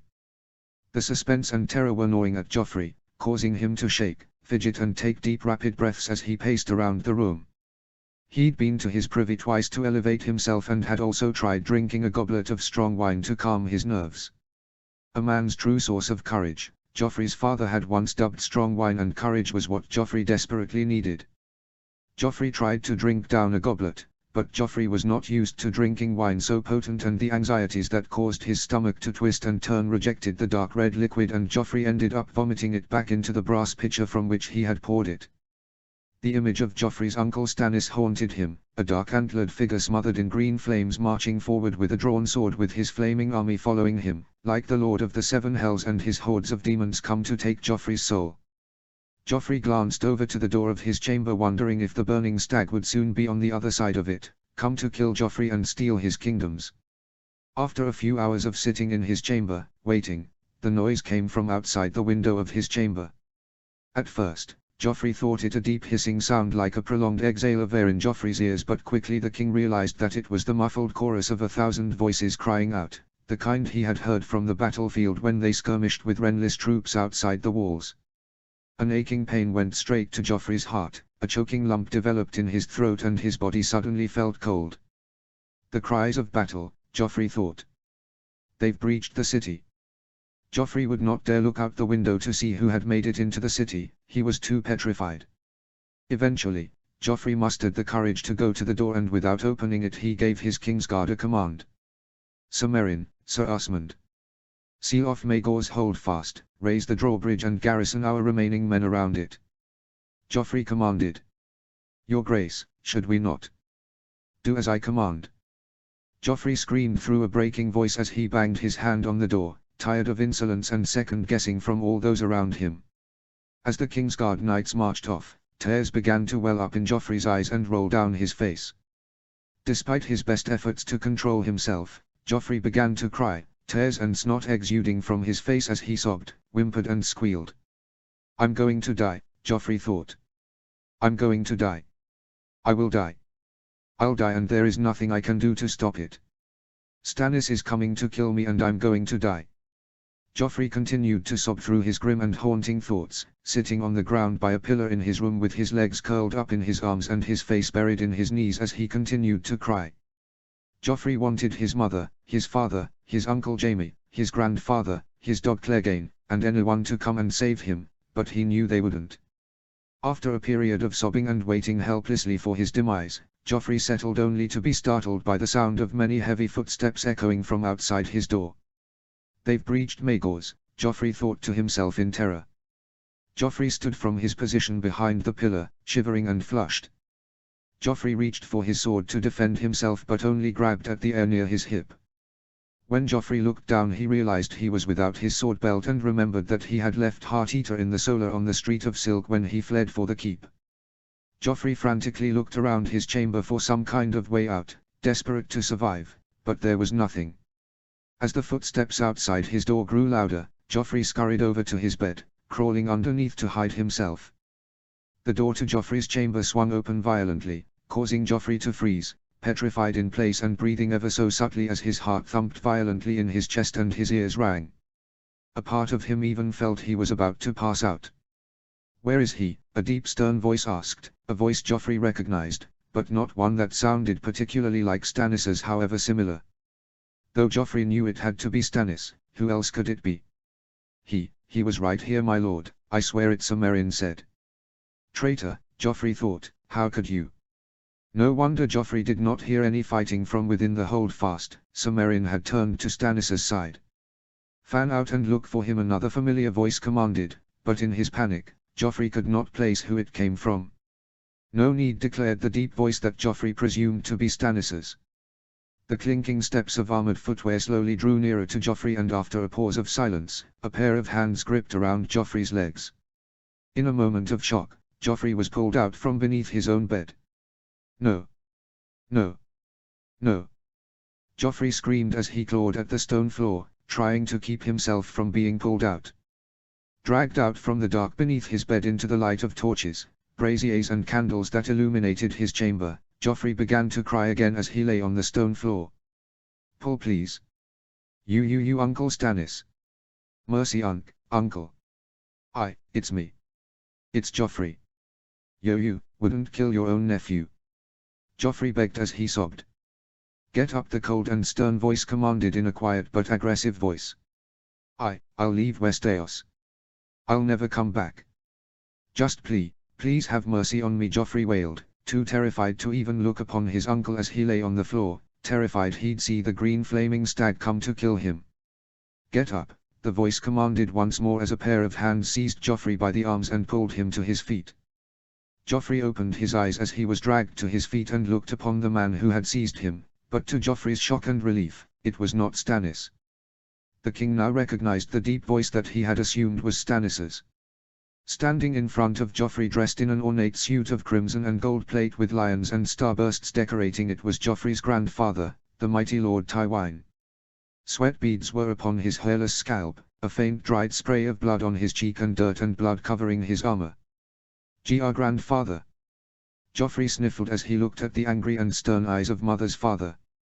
Joffrey looked around his chamber to see his uncle Kevan, cousin Lancel and Joffrey's Kingsguard gathered around, not just Sumerian and Sir Osmond but also Sir Balon, Clegane and one that Joffrey expected the least, his uncle Jaime.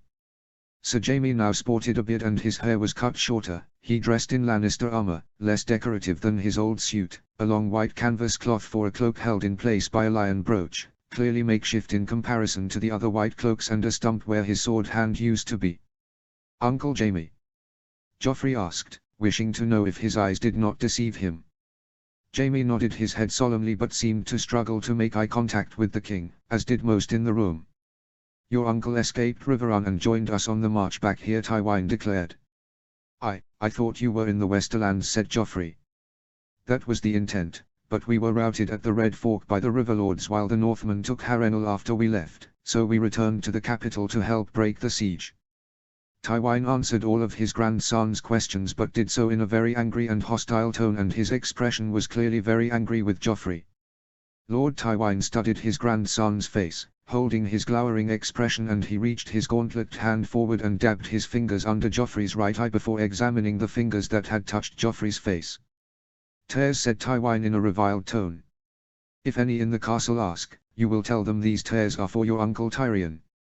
Joffrey was caught off guard by his grandfather's remark, unsure why Joffrey would cry for the imp, but then a happy thought came to mind. "Why? Is the imp finally dead?"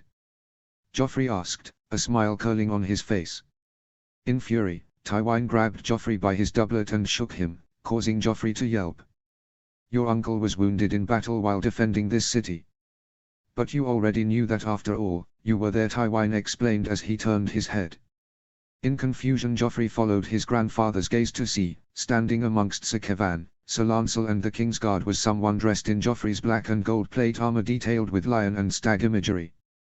Joffrey had left the suit in the Solar where he stayed on the Street of Silk along with his sword Heart-Eater, that Joffrey quickly realized was around the stranger's waist in its scabbard.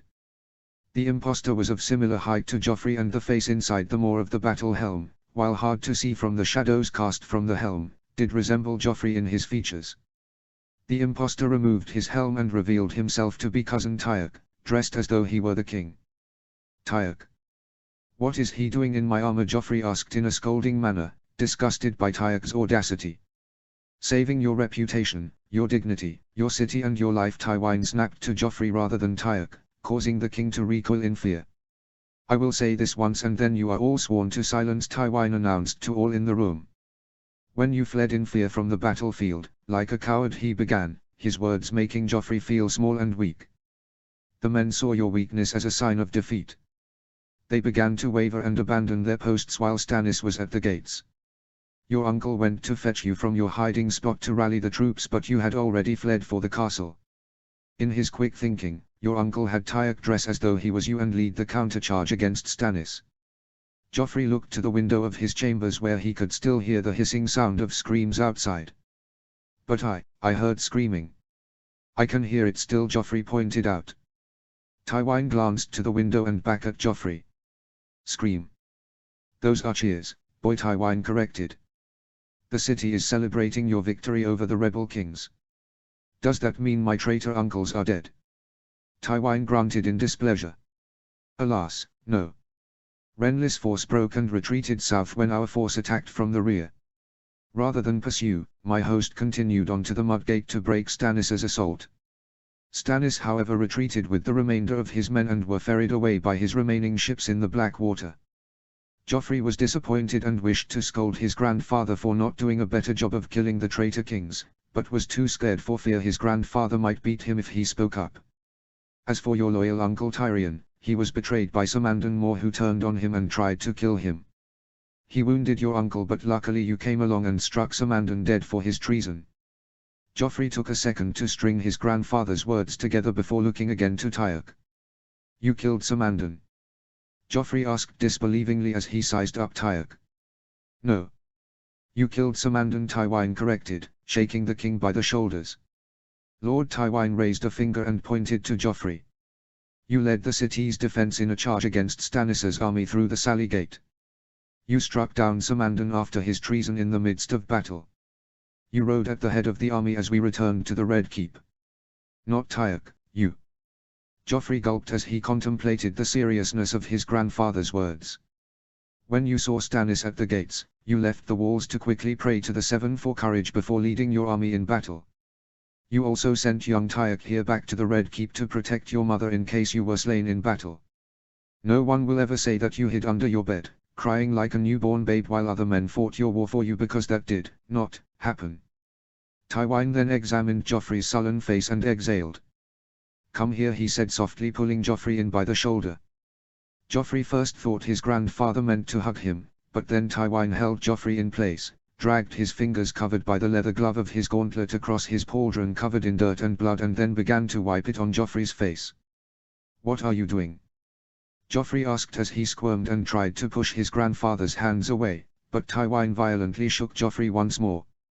"Hold still, boy," Tywine commanded before continuing to paint mud on the king's face. "You just came from battle, you are covered in blood and dirt," Tywine explained. "Tyarch, start undressing." You will help Joffrey into his armor, and while you do, you will recite for him all you did and saw during the battle. Joffrey, when you are ready, you will join us in the throne room. There you will give a victory speech to your bannermen, and I will present you with a gift that I have prepared for you," Tywin explained, examining the dirt and blood smeared on Joffrey's face. "The rest of you come with me. As I said before, none of this will ever leave this room," Tywin commanded as he began to make for the door of the chamber, followed by the Kingsguard, Sir Kevan and Sir Lancel. Tywin stopped for a moment as he passed Tyok, looking at him with the pride and respect that Joffrey felt he deserved instead. "You will receive no glory for what you did here tonight, no recognition and no honors. As far as the world and the history books are concerned, the next battle you fight will be your first. But know this, nephew, while the debt that is owed to you will be left unacknowledged, it shall not go unpaid," Tywin assured his nephew before continuing on, followed by the rest. The king's uncle Jaime hesitated for a moment, looking at Joffrey with a sad expression, one that seemed almost disappointed before he followed everyone else out. When the two were alone, Tyok quickly stripped off Joffrey's armor and helped the king get into it, recounting all the things that all the things that Joffrey had done on the battlefield. Mandon Moore's part in the story was something neither Tyok nor anyone else, even Lord Tywin, could make sense of. He simply turned on Tyrion and tried to kill him.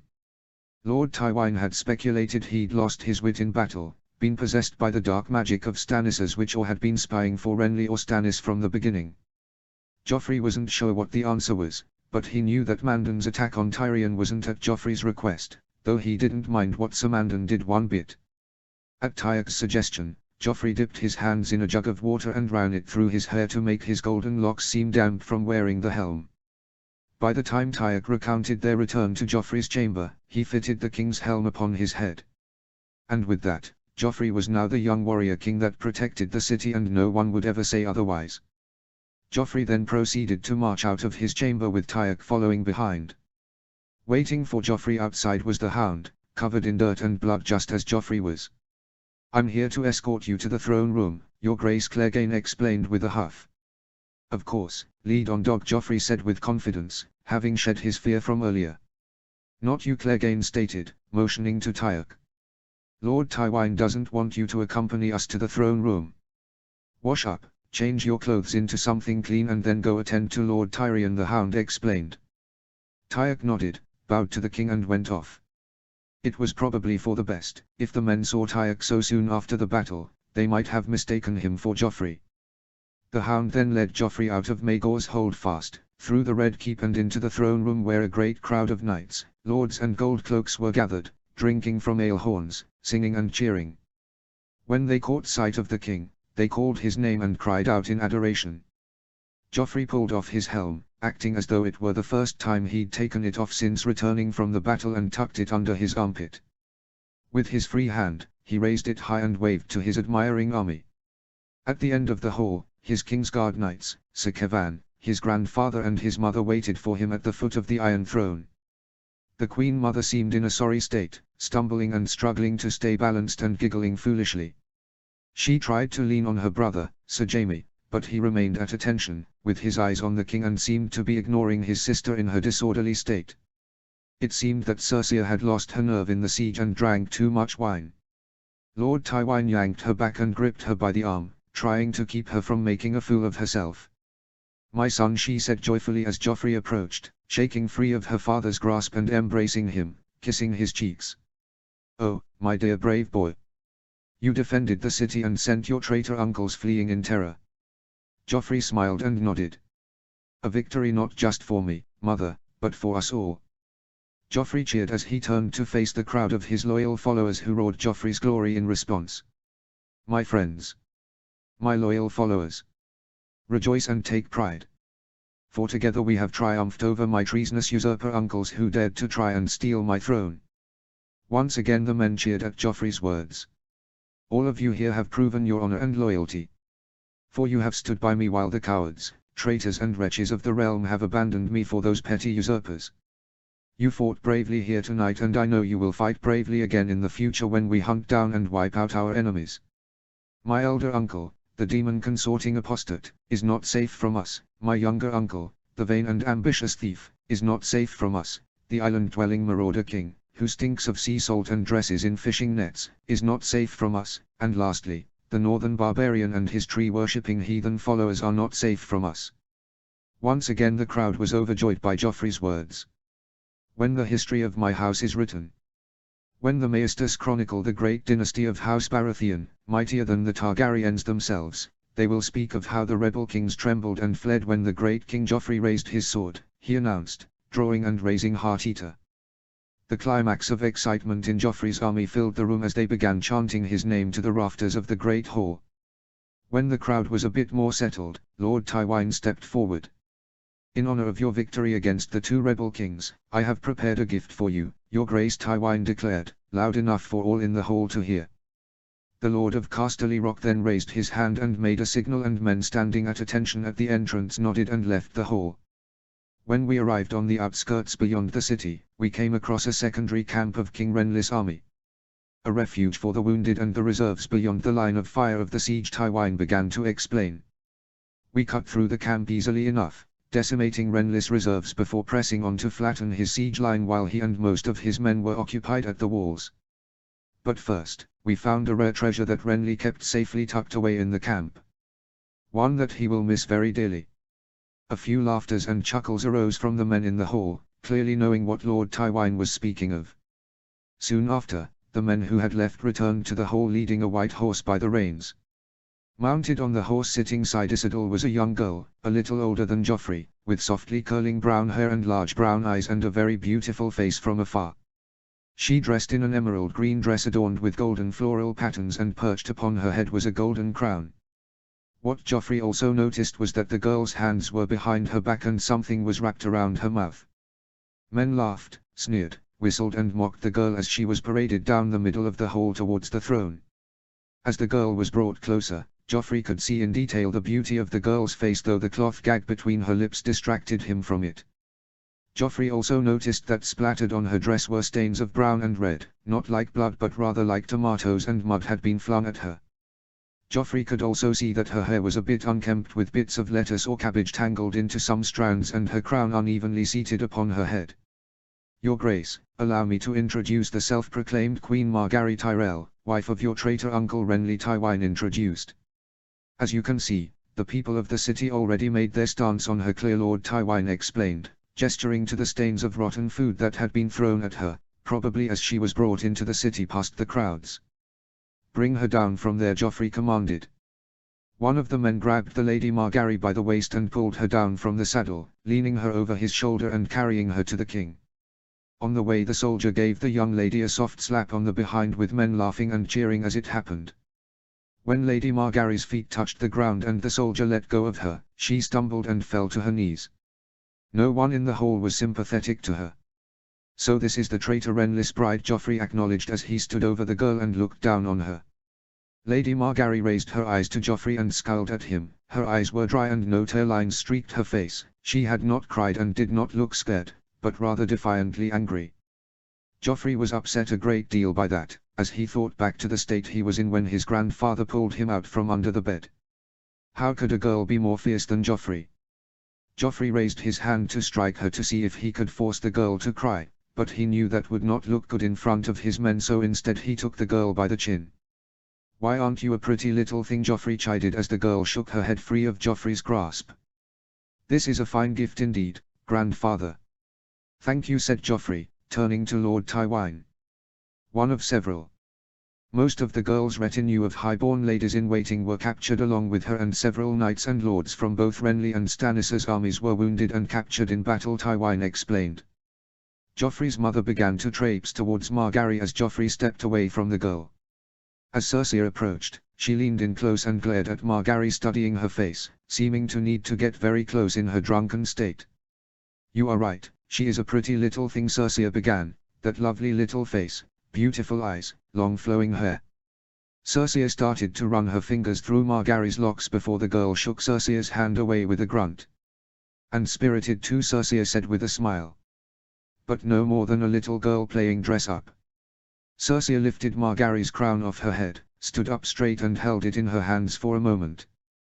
There may be 7 kingdoms, but there is only one queen, and I'm afraid it's not you. With that, The Queen Mother cast Margaery's crown aside, letting it clatter on the ground as it fell from her grasp. "And what, pray tell, should we do with her, father?" asked Cersei, grabbing a bundle of Margaery's hair and holding it in a closed fist. "Perhaps strip her naked, tie her to a cart and let the men of the city pay to have their way with the queen.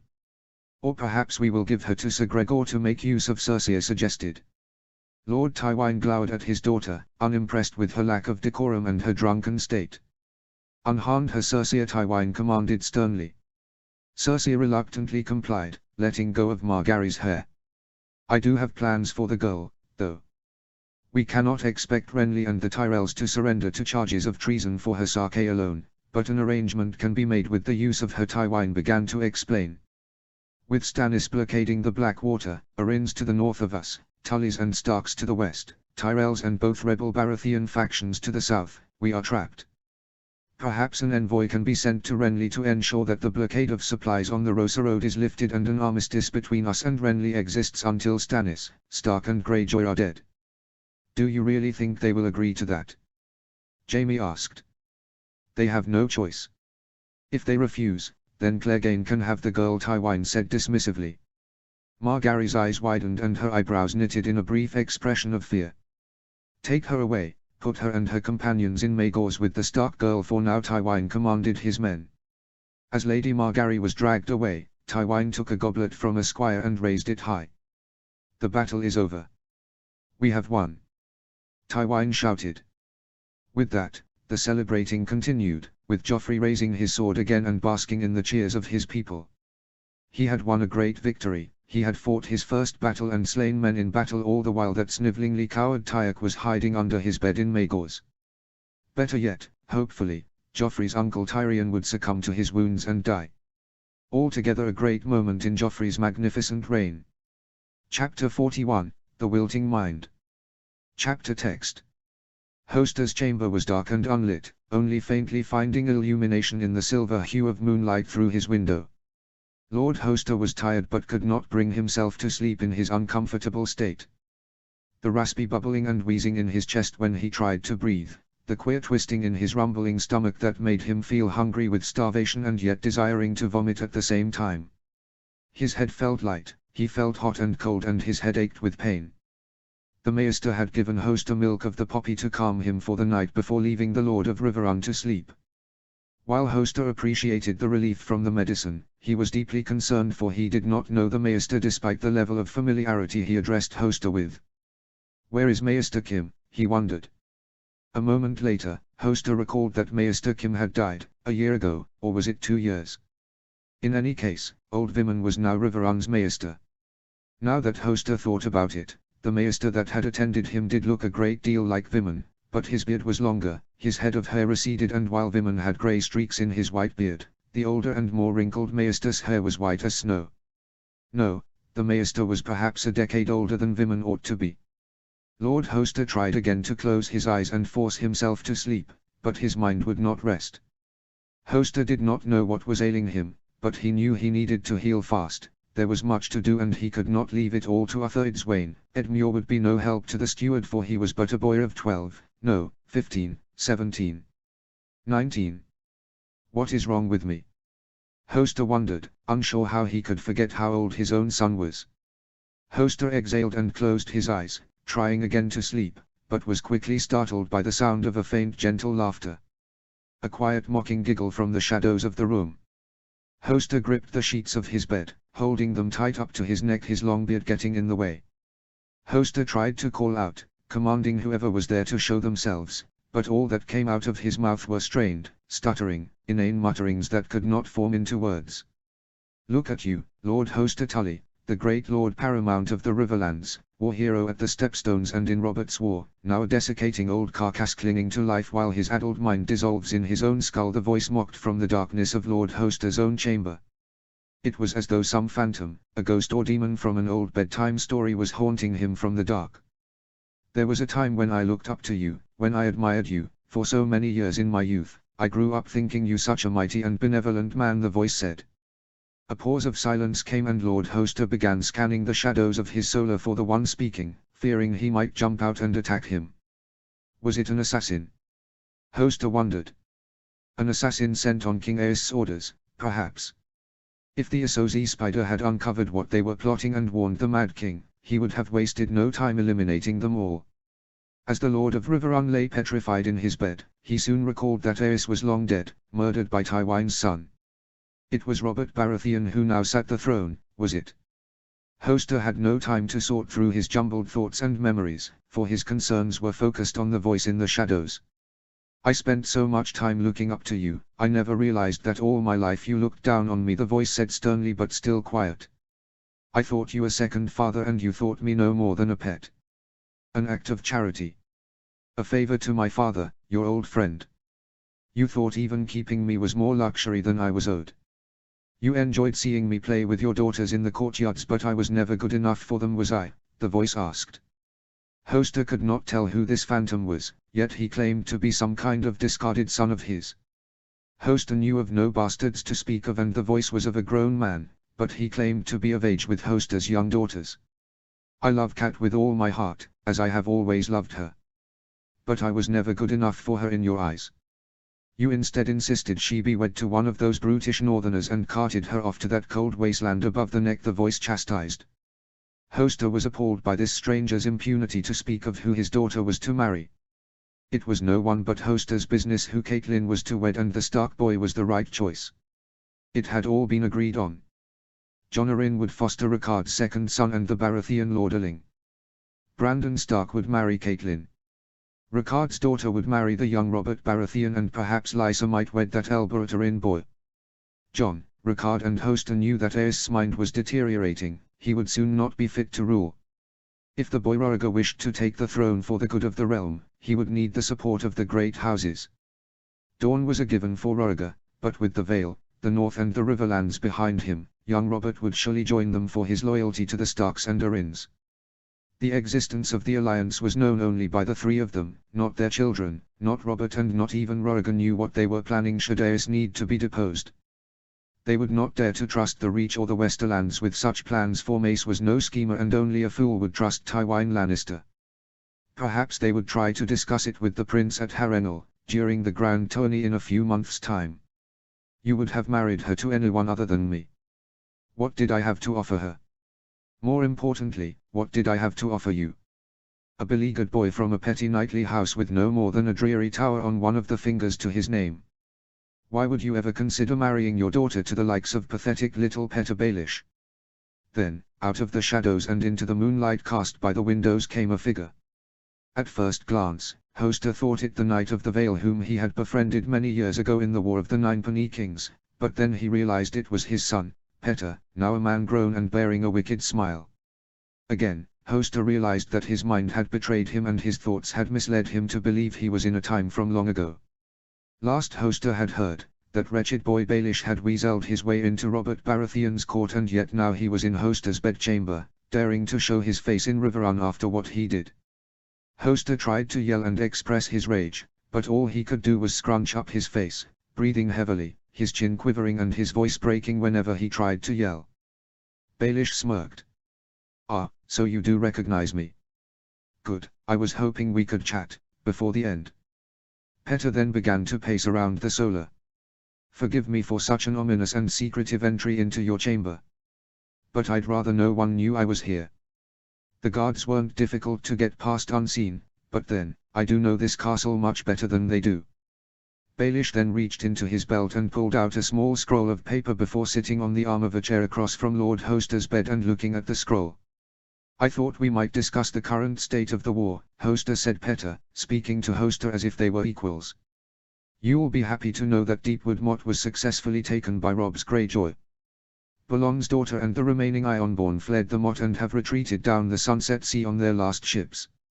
Now all that remains is the retaking of Moat Cailin, and the Ironborn invasion will be officially thwarted. Baelish's words made no sense. He was speaking of a Greyjoy taking a hold in the north and fleeing simultaneously, and Hoster knew nothing of this supposed invasion of the north that Baelish claimed had seemingly started and ended. Meanwhile, a great battle has occurred in the Crown Lands. Robert's brothers launched attacks on King's Landing to try and oust Joffrey. Both brothers were, however, routed and driven back by Tywin Lannister after Edmure drove him back east with his little skirmish at the fords. Joffrey, that was Robert's son, Hoster thought. Lord Hoster began to remember that the Riverlands were at war with Joffrey after he arrested Ned. Hoster quickly began to recall sitting at the battlements of his castle and watching his grandson Robb break the Lannisters camped outside his walls. Ned would be so proud of Robb. Hoster would be sure to tell him all about Robb's gallantry when he was freed from Joffrey's imprisonment. Can you see what a precarious position this puts us in, Hoster? Renly and Stannis's forces are routed and weakened. Tywin and his host are now trapped with Joffrey inside King's Landing, enemies in every direction around them, all the while our king is in the Westerlands taking small castles because he doesn't have the strength to take the Rock with what he has. Furthermore, he cannot just walk away and return here to the Riverlands without cause. It would make his invasion into the Westerlands look pointless and as though it were a waste of time. Baelish continued to pace around the chamber as Hoster struggled to understand his words, most of it being senseless babble to him. I need you to understand, Hoster. King's Landing is perhaps as vulnerable now as it will ever get, but Benjen will not attack unless Robb decrees it, and I fear Robb will not sanction such a bold act unless he is in control of it. Therefore, if I am going to rise in power, I need Robb to win the war, and for him to do that, I need him here where he can make real progress, not trapped in the Westerlands too strong to flee and too weak to attack. So I need you to give him a reason to be here, Baelish explained with a smile, starting to scare Hoster. Petter peered at Hoster, studying his face intently. It shouldn't be much longer now. The effects can be slow to take hold in such small doses, Petter explained as he sat down on the side of Hoster's bed. The truth is, Hoster, I don't know how high I can rise in this war. Perhaps a powerful lord, perhaps a lord paramount, perhaps a king in the south, perhaps the king of it all. What I do know is that I have powerful people to help me rise. Edmure loves me like a brother, and when you're gone, he will be named Lord Prince and Warden of the Kingdom of the Trident. Lysa loves me with all her heart, and she has perfectly groomed little sweet Robin to love and depend on me, and he will be Lord Prince of the Vale. Lastly, Robb, I've never even met the lad, but I rescued his sister and his mother, aunt, uncle and cousin all adore and trust me. If the boy is any bit as naive as his witless oaf of a father, he'll soon be tightly wrapped around my finger. When those three kingdoms win the war, then I win the war. Me. Then with half the realm in shambles and half the realm in my pocket, I will unite them and fashion myself a place of power in the coming era. Petter's expression then grew darker as he glared down at Hoster. How does that sound, Hoster? The pathetic little boy you thought so little of wearing a crown. All hail Petter of the House Baelish, first of his name. Hoster's breathing soon got heavier, his skin felt flushed, his head became light, bells rang in his ears, and he began to hear his heart thump quickly in his chest. Once again Petter smiled. Ah, there it is. The sweating, the struggle to breathe, the rapid beating of your heart, and most importantly the fear, that's what I wanted the most, the fear, Baelish explained. All the symptoms that Petter named off perfectly reflected how he felt. Lord Hoster felt as though he were dying, perhaps he was. There is a substance extracted from a plant in the Far East, it's called the Giscaritera. In high doses it can cause someone to asphyxiate or for their heart to give out, and the signs of the poison are quite prominent on the body. But in small doses, say, a few drops in a draught of milk of the poppy, it can cause an episode of panic. Nothing fatal really, just a scary few minutes of fear and discomfort. But someone in your fragile state, so old, so sick, so weak, already so close to death. It would most likely stop your heart, but in such a small dose it would look on your body as though it were a natural death. Bastard, fucking bastard. Hoster wanted to scream, but all he could do was panic and breathe heavily as his heart raced. Petter snatched Hoster's hand and held it tight. Courage, Hoster. It won't be much longer, he said with an evil smile. And I'm sure Robb will come to the funeral. I know I probably could have just waited a few days or weeks and you would have gone and died by yourself, but given how weak our enemies are, I thought it best to prompt Robb's return as soon as possible. No matter how many breaths Hoster took, he felt as though he were drowning. One last thing, before I go. We've discussed how you never thought me worthy of Cat, how you thought her worth more than a petty lesser noble like me. You even thought Lysa above me, and truth be told you could keep her. But here's the truth of it. I've had them both. Lysa more times than I'd have liked, starting with one of those nights after Brandon Stark split my chest. Cat, on the other hand, I only had her the once, but I had her and it was glorious. I took both their maidenheads in this very castle. Baelish smiled triumphantly down at Hoster as he panicked and hyperventilated. Soon I'll have her back. I'll take her as my bride, perhaps my queen, once the foul stench of that mutt, Ned Stark, is gone. Look at you, you're just as surprised as he was. When the gold cloaks under my control slaughtered his men and I held my knife to his throat, reminding him that he should never have trusted me. Hoster tried to yell at Petter, but all that came out were broken soft moans. Now do me a favor for once in your life, shut up and die, Petter commanded before standing up from Hoster's bed and returning to the shadows. Hoster's breathing became so fast and heavy as his ragged wheezing breaths went in and out. Hoster was terrified. He was dying, but he couldn't die. He was just a little boy, 12 years old. He wanted his mother, he wanted his father, he wanted his brother Brynden. He was drowning. He'd been swept up in the tumblestone and caught water in his lungs. Mother and father warned him and Brynden not to go swimming without someone to watch them. Hoster caught a mouthful of water in his lung and began to sink. He looked up and could see Hoster swimming down to try and reach him. Hoster reached out for his little brother, but then a sharp crushing pain in his chest took him and it was too late. The darkness took Hoster as he faded from the world, the faint mocking laughter of the stranger haunting him to his end. Chapter 42, Shaping of a Queen. Chapter text. Weeks had passed since the ceremony at the Godswood, when Jane was taken as wife to Robb and made queen of not one but 3 kingdoms. While she was given every honor and courtesy and bowed to with the address of Your Grace by all who passed her, in truth Jane had never felt more an outsider in her father's hall than she did now. Her father's household were as they always were, kind and familiar with Jane, but those who occupied the castle of her newly received 3 kingdoms, they were courteous, but it felt to her that courteous was all they were. They showed her respect, but not much more than that. Few smiled at her, and those who did, their smiles were faint or unconfident. Jane needed not to ask why they were so cold, for she could surmise it all too well. She was not one of them.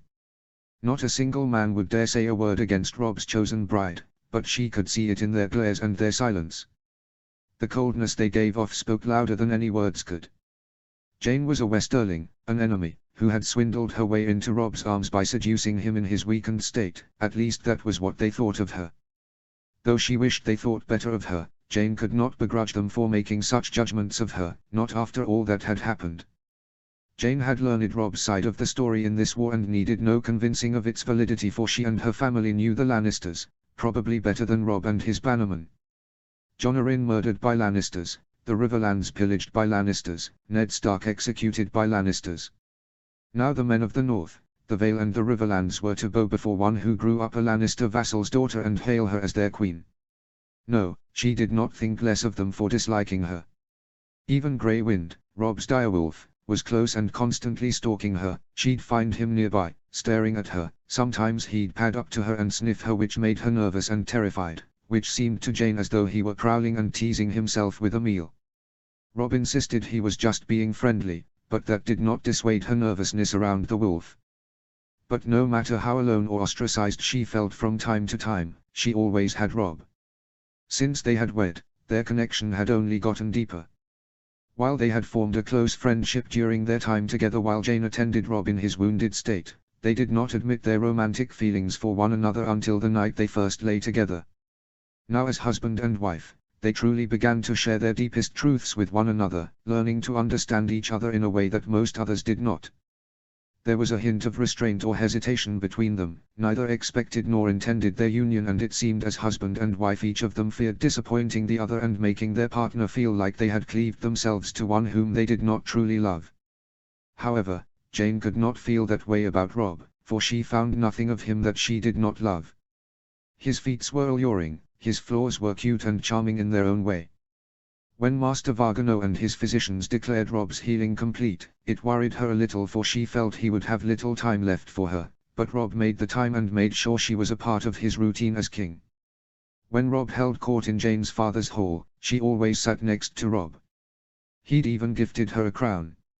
A small bronze circlet with 6 seashells crafted in silver spaced out around it, and engraved into the circlet were runes of the first men that Robb translated to her as honor, not honors, the house words of Jane's family. When Robb presented it to her, he got a bit doubtful and nervous and tried to take the crown back, saying it was silly and that he should have given her a crown of gold and gems. But Jane refused to surrender it, declaring it was perfect and that she would have no other crown. While it may not have been shiny and made of rich materials, it was beautiful in its meaning and what it represented. For that, Jane loved it. Jane's family also made a great effort to prove themselves to Rob's people. Her elder brother Reynold was appointed by Rob to his battle guard and given the position of Rob's banner bearer to carry Rob's standard into battle. When Rob was still healing, no longer carrying a cane but not strong enough to fight, he sat and watched as his battle guard sparred in the courtyard with Reynold among them. Most of the battle guard seemed hesitant to fight Reynold, and those who did spar with him seemed to have a look in their eyes like they were in a sincere fight. Rob's brother, Jon Snow, however, stood by Reynold's side, if only for Rob's sake, and acted as a friend to Reynold when others in the battle guard avoided him. Jon was by far the best of the warriors in Rob's battle guard, beaten by none among his companions, a few times sparring as many as 3 at a time. Rob had told Jane that his bastard brother was always a better swordsman than he, but attributed his great skill to be from his training with the Blackfish, whom Jon had trained with almost every day in the 9 months since they retook Riverrun. But while Jon's friendship was offered immediately and without condition, it was not so with the battle guard, at least not until the battle on the road south of Tarbeck Hall. A short while before Rob fully recovered from his injuries, a host from Lannisport, led by some Sir Reginald Lannister, came marching up the Gold Road to challenge the northern force.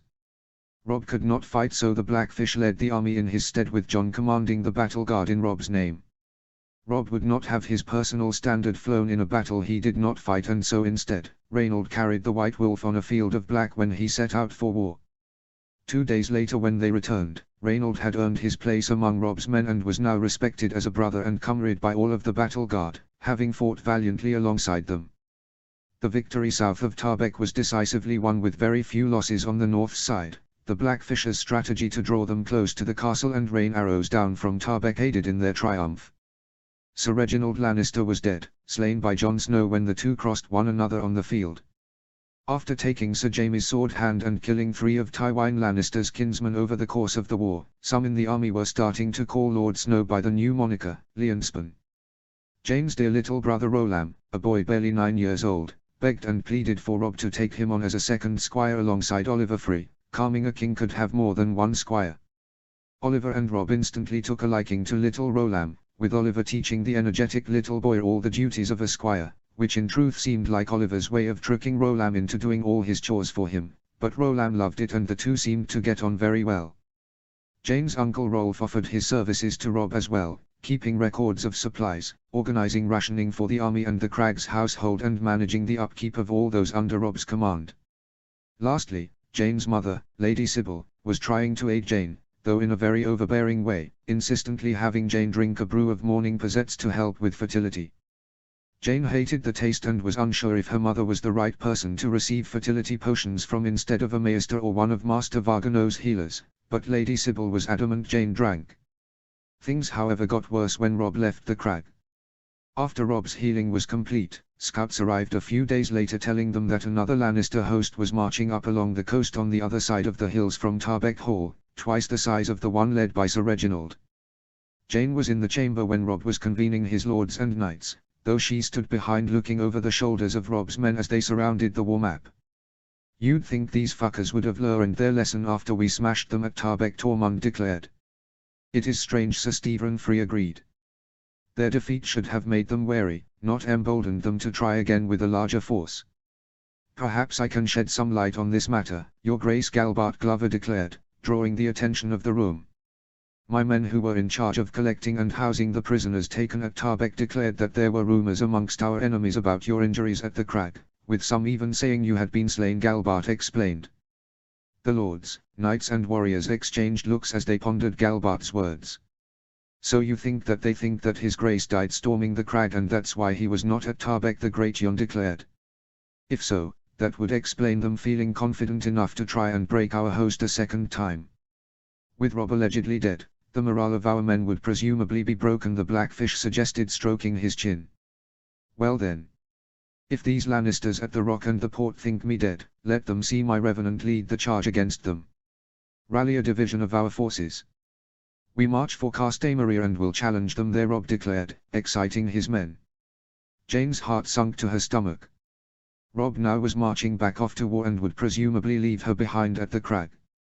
What would Jane be without him? They all showed her respect for his sake, but how would she fare without him? She did not have their respect or their favor. To them, she was just an enemy girl in a crown. The day they left felt to Jane as though the world was ending. She embraced her elder brother Reynold, who carried the king's standard. She embraced her younger brother Rolam, who promised to stay at Castamere with the archers during the battle, and she embraced her beloved Robb, who kissed her for all to see in the courtyard. Jane wished to hold him and never let him go, but she had to, even if it broke her heart to do it. Jane would even miss Grey Wind, whom she was becoming less fearful of and who nuzzled his head against her leg affectionately before he padded off, joining his pack brother Ghost with the army as they left. Not all left with Robb, though. Stephen Free, Jane's uncle Rolf, Mage Mormont, Ricard Carstark, Galbart Glover, the Bronze Yone and some others remained at the castle while Robb's division marched off to meet the Lannisters at the ruins of Castamere. The first day after Robb left, Jane already made an ass of herself. While she was in her and Robb's chamber, reading an old history book from the Maester's library that spoke of House Westerling's ancient history when they were still blood of the first men, one of Jane's handmaidens came in and mentioned in passing that the lords and knights were holding court in the hall. Jane had heard nothing of it and thought that she had missed her invitation. She quickly got up and prepared to attend, frantic at the thought of her vassals regarding her as lazy and neglectful. Jane's handmaid offered her the crown, but Jane hesitated and refused. She did not wish to appear vain and decorative in front of her lords and knights in Robb's absence and quickly went to the hall. When she arrived, her uncle Rolf was reading from a scroll, but he stopped and all the room's eyes fell on Jane as she entered. Jane froze, terrified as the nobles glared at her, some more unkindly than others. "Forgive my lateness, my lords. I only just now received word that court was being held." "My lateness will not trouble you again, I swear it," Jane declared. Jane's uncle Rolf gave a smirk of pity to his niece. "No forgiveness is needed, sweet niece. You are not late, we just thought that matters such as these might bore you and could be handled by us," Rolf declared. Her vassals were holding court in her husband's absence, and she, the queen, was not invited. Jane wished to scold her uncle for being so presumptive and to speak to her patronizingly as though she were a little girl who would get in the way. "Thank you for your consideration, uncle. But if it would be of no trouble, I would like to sit in," Jane declared, her words the exact opposite of what she wished to say, but they came out against her will, too afraid to say anything else. "Of course," Rolf said, smiling, though his smile seemed insincere to Jane. Jane quickly walked over to the twin long-spinned wooden thrones and sat in her mother's seat, her hands clasped together in her lap. Rolf then cleared his throat and continued to read from his scroll. "As we were discussing, the matter of supplies for the army and the crag. Now, during His Grace's campaign here in the Westerlands, you have given me a list of aforementioned goods and supplies taken. Livestock and produce taken from farms, holdfasts and castles, large quantities of gold and silver taken from seized mines and other such provisions which were then taken by a small detachment of the army across the mountains back to the Riverlands, through the same hidden pass you arrived in," Rolf recounted. "Not all the supplies. We took some of the livestock and produce for the army, but most was sent back to the Riverland. Animals move slow and gold and grain are heavy. If we had to return to the Riverlands with haste, we did not want to leave the majority of our prizes here to be retaken by our enemies," the Bronze Yone explained. "That is all well and good, but the trouble remains. Between our forces here and those occupying Ashmark, Tarbek and Castamere, supplies will soon dwindle. All the farms and mills nearby have been picked clean and only our people here at the crag are loyal and willing to work the lands. Even if we sent our people to work the nearby farms you've seized, they will not be able to supply the entire northern force." The lords and knights began to murmur amongst themselves. "It seems we will have to begin more strictly rationing. Stretching our supplies amongst our men, giving them only what they sincerely need to sustain themselves," Sir Stephen suggested, with others murmuring in agreement. "But that will only buy us so much time. Sooner or later we might have no choice but to abandon the Westerlands or push forward," Lord Ricard declared. More mutterings rose and Jane thought to herself in silence. She recalled what happened at the crag during especially hard times in her youth. When she was 2 and 10, the crops in their lands failed and they did not have the gold to buy supplies to keep them sustained, so Jane's father insisted that all the Craggs household including the nobles stretched their supplies and rationed them. Jane, not but 12, cried and complained about eating gruel, but her father explained to her, that a man who opens his doors when those around him face hard times will never find a door shut on him on his worst day. While Jane's mother and uncle were never happy to share work or food with the servants, reminding them too much of their commoner roots that they so despised. Jane's father was never too proud to stand with his people as they struggled. She'd seen him and her brothers plough a field, mend walls, and hunt not for sport but to feed the castle, and his people loved him for it. Servants did not flee the crag when they struggled, they did not leave and seek work somewhere else, they stood by their lord lovingly, never turning their back on him as he had never turned his back on them. Jane herself knew how to cook, mend wounds, feed chickens, collect eggs, and even help deliver calves, foals and lambs over the years, though she vomited the first couple of times. "If I may, my lord," said Jane, finally finding her voice and drawing the attention of those gathered. "You have discussed stretching the supplies and decreasing rations to the soldiers, but what about the nobles?"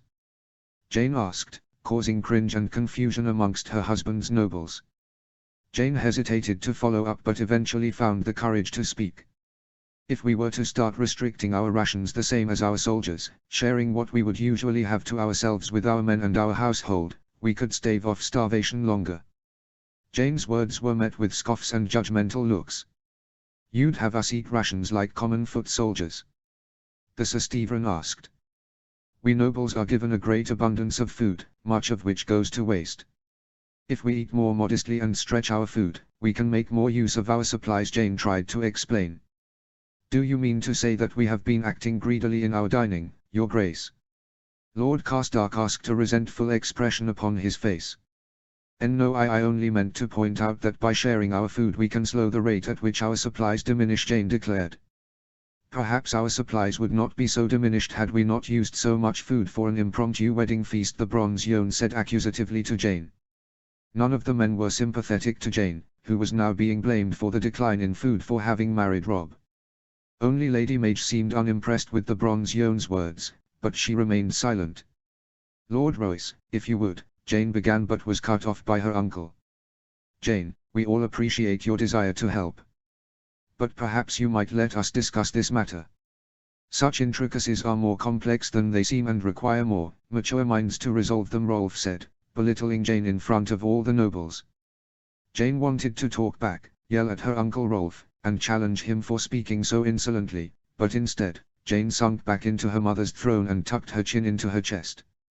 Jane sat through the rest of the court proceedings in silence, unnoticed by the nobles. Every opinion and thought she had, she kept to herself. Eventually, the proceedings ended and the nobles left the chamber.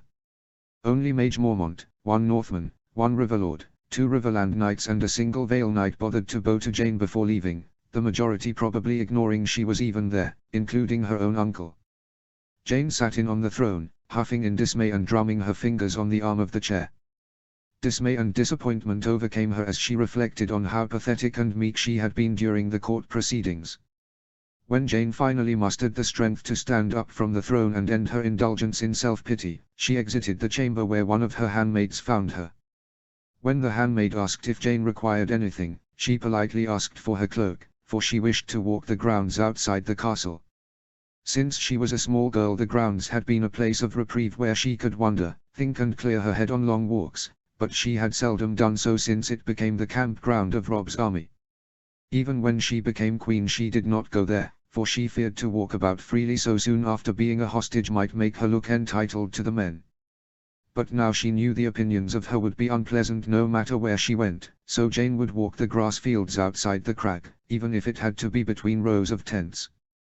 When Jane's cloak was brought to her, she left, unaccompanied by any who offered, not her handmaid, not the recently liberated Westerling guards nor the Stark guards.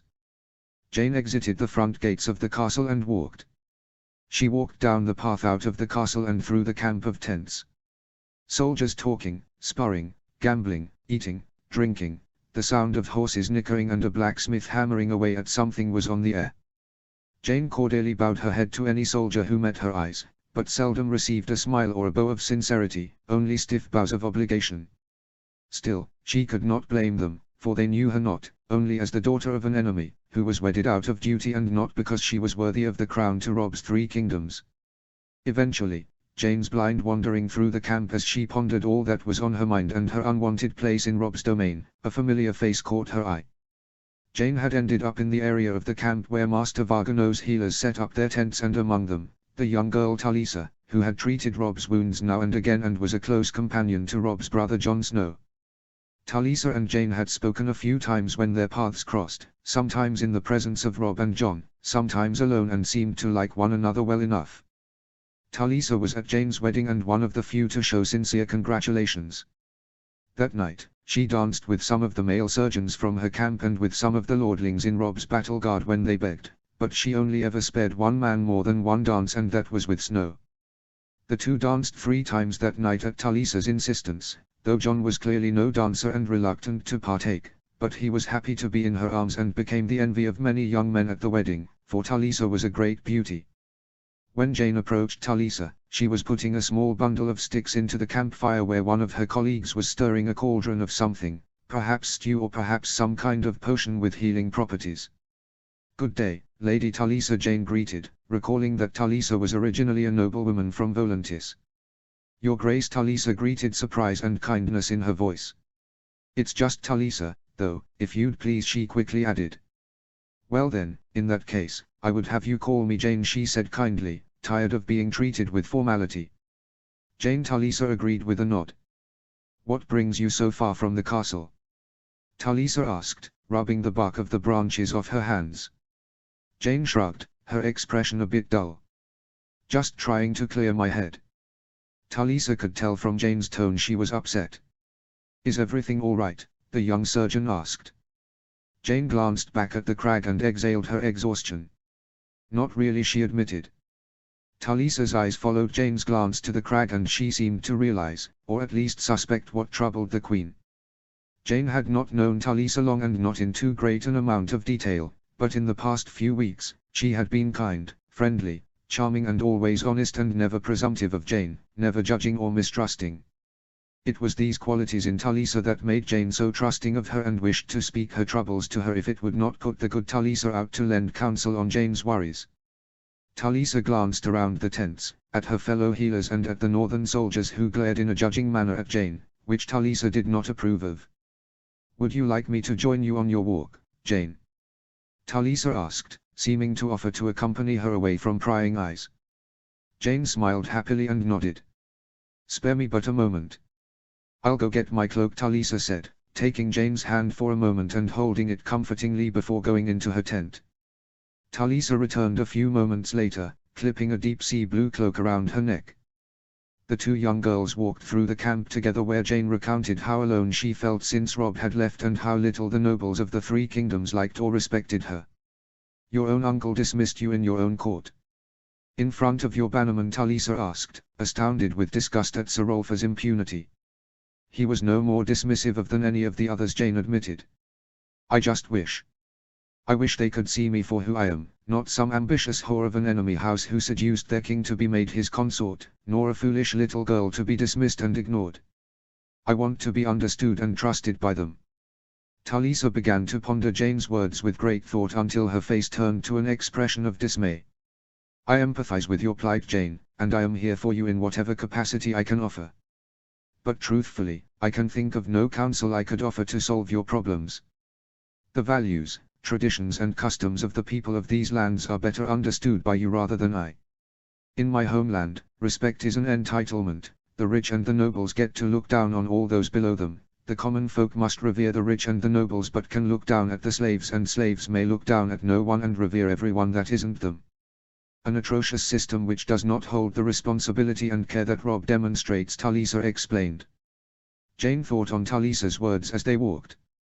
"Growing up, my Septa always described Volantis to be a beautiful place." "I did not know it was so cruel," said Jane. Talisa gave an insincere smirk. "The arrogance and vanity of my people is hard to match. The Triarchs of Volantis, our 3 elected leaders, are considered so elevated that they are not allowed to have their feet touch the ground during their year of service. But it's different here. Here, at least with Rob and his bannermen. Nobility may be given at birth, but it must be earned with duty and respect. That is what fascinates me about these people. But how you may gain their respect, I'm afraid I cannot say. Perhaps you might speak with Rob when he returns. Jane smiled faintly. The idea of her beloved handsome king coming to her rescue did seem nice, but after a momentary daydream she shook her head. No. Rob already saved my honor and made me his queen. To ask him to make his own lords accept me. No, the foundations of our marriage will not be of me constantly using him as a crutch. If I am to share his crown I must halve its burden, not double it. This is something I must solve myself. I must be something that raises him up, not holds him back. When Jane next looked at Talisa, she smiled and seemed utterly impressed with the Queen in her declaration. Jane and Talisa's happy moment was suddenly broken by the sound of distant cries for help beyond the furthest edge of the camp to which they had wandered. The two young women exchanged looks of concern, then the young field surgeon instinctively bounded off in search of whomever cried for help while Jane, without thinking, followed Talisa and raced after her. Help! Please help! When Jane and Talisa arrived at the very edge of the camp, they saw a small group of 7 soldiers, dirted and hobbling back towards the camp. Most of the soldiers carried bows, staves and spears, and among them, some were being held up by others, a dark reddish color covering their clothing. As they got closer, Jane could see clearly that the reddish men being carried were wounded. When Talisa got close, she took one of the wounded men under her arm and helped them forward, and without hesitation Jane followed suit, helping another soldier carry an injured comrade back to the camp. What happened? Jane asked as she did her best to lift the injured man up, though the soldier opposite her was doing most of the work. We were hunting in the woods. The buck startled, it went wild and attacked us. It struck Warwick with its hoofs and mauled Osbert with its antlers, the soldier explained. When they got closer to the camp, more soldiers began to help the injured hunters, one taking over for Jane in helping the wounded man. When Jane returned to Talisa, she was kneeling over one of the other wounded men who was lying on the grass, his chest mangled and ripped.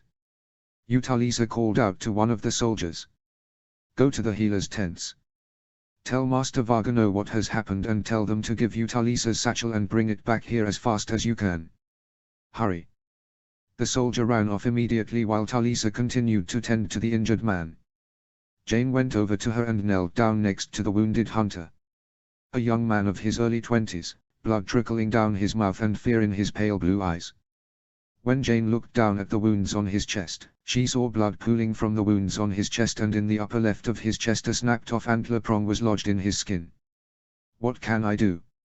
Jane asked, offering any help she could. We need to stop the bleeding until I get my pack, Talisa declared. Jane looked around frantically for something to use to plug the poor man's injuries and sponge the blood. There was no cloth nor fabric nearby, not unless Jane were to rip apart a canvas tent nearby. Seeing the injured man convulsing and gasping for air, Jane quickly grabbed the end of her skirt and began ripping strips of fabric from the rim of her dress and then pushing them into the wounds. Brilliant! Talisa complimented as she tore stripes off her own skirt. Jane and Talisa then began to bandage the wounds on the man's chest with the torn-away fringes of their skirts. Talisa then heard groans and murmurs from one of the other injured men. Will you stay with him? Talisa asked, and Jane nodded in reply. Talisa then got up and went to tend to the other man, while Jane remained vigilant and guarding over the wounded man. The man seemed a little more settled but still struck with terror in his face. Jane would do what she could to ease him. Osbert, isn't it? Jane asked as gently as she could, recalling the name she'd heard of the hunter who had been attacked by the buck's antlers. Why yes, he said through heavy breaths. My name is Jane, she said, taking Osbert's hand and holding it. Where do you hail from, Osbert, she asked, trying to take his mind off his wounds. Mew Mew Margrave, he managed to speak. And what is your trade there? Osbert struggled to speak, his breath quickening. Jane gently shushed him in a soothing manner as she softly rubbed his hand that she held. It's all right, Osbert. Focus on me, focus on my voice. What do you do at Margrave? She asked. Osbert took a few settling breaths before answering. Carpenters, he finally answered. Family trade. Me dad is the best in the business. Cartwheels, axe handles, bows, fish, ing rods, oars. Everyone in town comes to our shop. Jane smiled. That's lovely. Focus on that, focus on your father, on the things you built together, on how happy people are when they see what you make. That seemed to keep Osbert calm until the soldier came running back with Talisa's satchel. Talisa went to meet him, taking the satchel into her hands. The other healers are on their way, the soldier said, but Talisa did not have time to talk and returned to Jane and Osbert. All right, Jane, I'm going to need your help with this, Talisa explained as she unbuckled her satchel. Jane was ready to assist. Talisa handed Jane a folded square of white cloth. I'm going to remove the antler head, then you're going to push this cloth down on the wound as hard as you can, Talisa explained, with Jane nodding in response. Talisa then pulled out a small wooden stick wrapped in several thick layers of cloth and presented it to Osbert to bite down on, but Osbert panicked and tried to push Talisa away. Osbert! Osbert! Jane pleaded, drawing the young man's attention. Please. I need you to be brave for me. We need to remove the antler. You will be fine, you will survive. You'll get to go home and see Margrave and build wheels and axe handles and many more things with your father, but for now, I need you to be brave, Jane begged. Osbert then relented and accepted the cloth-wrapped stick to bite down on. Jane then leaned over the wound, the square of white cloth in her hands at the ready. Talisa then pulled the antler head out and Jane pressed the white cloth down on the wound, but not before a squirt of blood spurted up and splashed Jane in her right eye, causing her to grunt. Jane, Talisa said, worried. I'm fine, Jane assured her. There was a time when blood and gore might have unsettled her, but when Jane was young she helped deliver a calf and was forced to reach very deeply into something she did not feel comfortable speaking of, and since then, she'd grown a resistance to otherwise sickening forms of imagery. The Westerling family were forced to do hard work alongside their people and labored in the fields and farms to keep starvation away, and that made them stronger and more enduring than most other nobles. Eventually, the other healers arrived and relieved Talisa and Jane from their charge. Talisa remained attending to the injured with her colleagues, but Jane remained away and watching. When the wounded were patched up, soldiers carried them away on stretchers and Talisa returned to Jane. You did well, Talisa complimented. Just trying to help, Jane said humbly. The two young girls continued on with ripped skirts and stains of blood and mud all over them, but did not take but a few steps before Jane stopped, spotting Mage Mormont looking on at them, for how long Jane could not say. I should go and check on the injured, Talisa said, taking Jane's hand, both red and black with dried blood. It seemed Talisa had sensed the she-bear wished to speak with the queen alone. I'll find you later, Jane replied with a smile before Talisa departed. Jane then turned back to Lady Mormont and approached the old spearwife. Mage began to nod. You performed admirably, Your Grace, Mormont declared. Jane nodded in reply. The men will not forget your actions here today, Mage added, perhaps questioning Jane's motives for her deed. My only intention was to help. I did not do this for recognition, Jane said defensively. The she-bear glared at Jane with a raised eyebrow and Jane sighed. Though I would like to be thought better of by the people of my husband's kingdom, she admitted. You want your vassals to respect you, Mormont presumed as she began to walk with Jane. Of course. But they only think me a manipulative strumpet under Tywin Lannister's command who seduced their king for treacherous purposes, Jane declared. Mormont looked to Jane but did not refute her words. Perhaps some thought that at first, but no longer. Now, most see you as a silly girl, naive and flimsy, a belief in no small part thanks to your own actions, Mormont declared. How so? Jane challenged, arching her eyebrows. Mage scoffed. You can't enter a room without looking afraid of your own shadow. You're too timid, too dainty. No one respects a meek, fragile little girl. Where's the strength? The spirit? Where's the girl who got a spurt of blood in her face and ignored it? Mage asked. My family were enemies to the Three Kingdoms until recently. I thought that acting with confidence, to act as queen in front of people who don't trust me would make me look spoiled or arrogant. I felt I needed to earn their approval before I could act as a queen would. And that's how you would earn our respect and approval. By skirting around us, acting apologetic for even being in our presence. Mage asked. Well, what would you have me do? I don't know how to get these people to accept me, Jane declared. Mage smirked. I remember a young girl from the Riverlands who came to me when I visited Winterfell and asked me a similar question. Like you, she felt she was an outsider who could not earn the respect of the Northerners no matter how kind or cordial she was. I told her that in the North, strength is respected. You do not earn respect by asking for it politely, you prove you deserve it and hold steadfast in the face of challenge. As a lady of Winterfell, or in your case, a queen, you are the mother of your people, and a good mother does not speak sweet words to their child and let them do as they please. She makes a child eat their greens and wash behind the ears whether it maddens them or not. Jane thought on Maeve's words as they walked. If you want to show these people you want to be their queen, that you want to be there for them, then you must fight for them, even if that means sometimes you must fight them. Jane nodded as she comprehended Maeve's words as they walked in silence for a moment.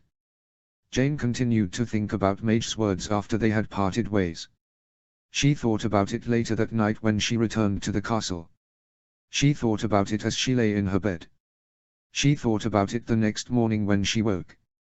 When Jane's handmaiden arrived with her morning breakfast and the fertility potion from her mother, Jane held the bottle of disgusting liquid that her mother would give her no choice but to drink and then uncorked it and poured its contents onto the floor. Jane then spoke with confidence and told her handmaid to inform her when the lords next gathered in court. Later in the day when Jane got word of a meeting, she went to the great hall before any others arrived and waited there. This time she wore her crown and had 2 Stark guards in white cloaks emblazoned with the direwolf and eye-guarded Spangen helms, armed with spears and shields. They stood behind the 2 thrones at attention, decorations of Jane's power. When the lords and knights started arriving, they all seemed surprised to see Jane waiting confidently in the hall, all except Maege Mormont, who instead looked impressed. None stood more bewildered than her own Uncle Rolf. "Jane, I did not think to see you here," again he said. "Perhaps because you did not think to ask me here," again said Jane. Rolf took a deep bitter breath and then began to unravel his scroll. Jane waited until he said the first few words before she interrupted. "If I may, Uncle, before we move on to the rest of today's business, I would like to return to the matter of rationing," Jane declared. Rolf gave a stiff smirk. "The matter of the possibility of rationing has been settled," Rolf declared. "You may have decided that, but I have not, and I would still have words on it," Jane declared. "More words on us starving ourselves like common foot soldiers?" the Bronze Yone asked. "Indeed," Jane replied, seriousness in her tone as she stared down the Vale Lord. Rolf marched over to Jane at a hurried pace and leaned in close to her. "Jane, I've had quite enough of your outbursts. This is serious business and no place for you to make a scene," Rolf said in a calm and quiet scolding manner. "You will go to your chambers and wait for your mother to have words with you about your behavior." Rolf's serious glare was broken when he shuddered at the 2 Stark guards standing behind Jane as they stepped forward, scaring Sir Rolf away from their queen. Jane raised her hand, stopping her guard's approach. "Uncle," she said softly. "I love you very much, but when you address me, you address the High Queen of the Northern Realm. Now please step back from my chair." Rolf sternly stared down Jane for a moment. "You heard her Grace, Spicer." "Step back," Lady Mormont commanded, siding with Jane. Jane nodded in gratitude to the she-bear. With the court now at her attention, some seeming stern, others seeming intrigued, Jane began to speak. "It is no secret that my family is not the wealthiest nor the most illustrious of noble houses," Jane began, looking around the great hall. "Even with the wealth provided by my dear mother's family, we still faced harsh times in my youth. I remember when I was a young girl, no older than 12, our coffers went dry again. Our crops had failed and we were struggling.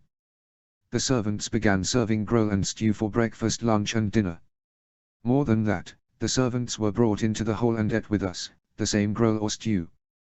I later found out that there was enough food to give us nobles, proper meals worthy of our station, but my father had decided to share the rations amongst all our household through the difficult times. He then told me, a man who opens his doors when those around him face hard times will never find a door shut on him at his worst day." Many of the nobles exchanged looks and pondered Jane's words. "My lords, you have all seen battle, all of you have fought for the northern kingdoms in my husband's name. But none of you have fought alone. On the battlefield during the harshest times when all hope seems lost, it is those foot soldiers, those carpenters and farmers who stand shoulder to shoulder with you on the most trying days of your lives. Will you not starve for them when they are so ready to die for you? She asked. Suddenly many of the highborns became abashed and sullen, seeming disappointed at yesterday's decorum. Now I cannot force you to give up your rich meals and share rations with your men. But when the time comes, I shall share my food, and I can only ask you to join me, not force you, Jane declared. A somber silence of thought fell for a moment until one broke it. I shall share a meal with you, Your Grace, Mage Mormont said. As will I, said Sir Stephen Free. And I, the Bronze Yeoman added. I shall, Ricard Carstark said next, until all the lords and knights agreed. All were in agreement, though Rolf had said nothing aside at the unanimous support of his niece. Well, then. Thank you for that, Jane. Now might we move on to our next item? Uncle Rolf asked. Your Grace, Jane corrected. What? Asked Rolf. My title is not Jane, not to you, not in this room when I am holding court. My title is Your Grace. And you'd be wise not to forget it. Rolf held his head up high and gritted his teeth. Your Grace, he corrected himself. Then without prompt from Jane, all the other nobles followed suit, Royce, Carstark, Free, Mormont and all the rest. All paying homage and recognition to their queen. Chapter 43, Emissary from the Lions. Chapter text. The moors of the reach down which the Rosa Road ran were sad and bleak. The blue of the sky above was hidden by a silver, white and grey veil of clouds that stretched to the horizons, and the winds on the moors were strong, defiant to those who trekked against their current. Mixed into the loud roars and whistles of the wind, the soft pitiful rustle of footsteps, horse hoofs and clinking weapons and armor echoed from Renly's host as his army limped down the Rosa Road, beaten and broken. In a long disorganized column, a rough estimate of 53,000 men were on their way back to Bitterbridge after their crippling defeat at King's Landing. Renly still had more than half of his host of 80,000 that he arrived at the city with, but he was defeated nonetheless. Had Renly faced Tywine head-on with his united host, he could have easily taken the Old Lion on the open field, but that was not how the battle was fought. Renly had lost roughly 6,000 men over the course of the two-day siege. Then when Stannis arrived, Renly made a hard push, sending men down to the river gate to finish off Stannis and trying to take the King's Gate with towers, ladders and a ram. But Stannis and the survivors of Joffrey's wildfire ploy managed to destroy Renly's attack, and the walls held strong. Meanwhile, Tywine ambushed Renly's rear camp and destroyed it, then pushed on to the forward camp and destroyed that one. When Tywine's host finally reached Renly, he and his men were trapped between the walls of the city and Tywine's army, with the survivors of both destroyed camps already fleeing south, and Renly was forced into a retreat, knowing his superior numbers would be meaningless when trapped between the walls and Tywine's charge, so they ran. Luckily, Tywine did not pursue them, instead focusing on finishing off Stannis at the river gate, freeing Renly to reunite with the survivors of his two razed camps. Renly besieged the city for 2 days, and in one single night Joffrey's garrison, Tywine's host and Stannis's fleet boosted Renly's casualties from 6,000 to 27,000. He still had more than half his men, if only just, but they were tired, broken, grim and weak.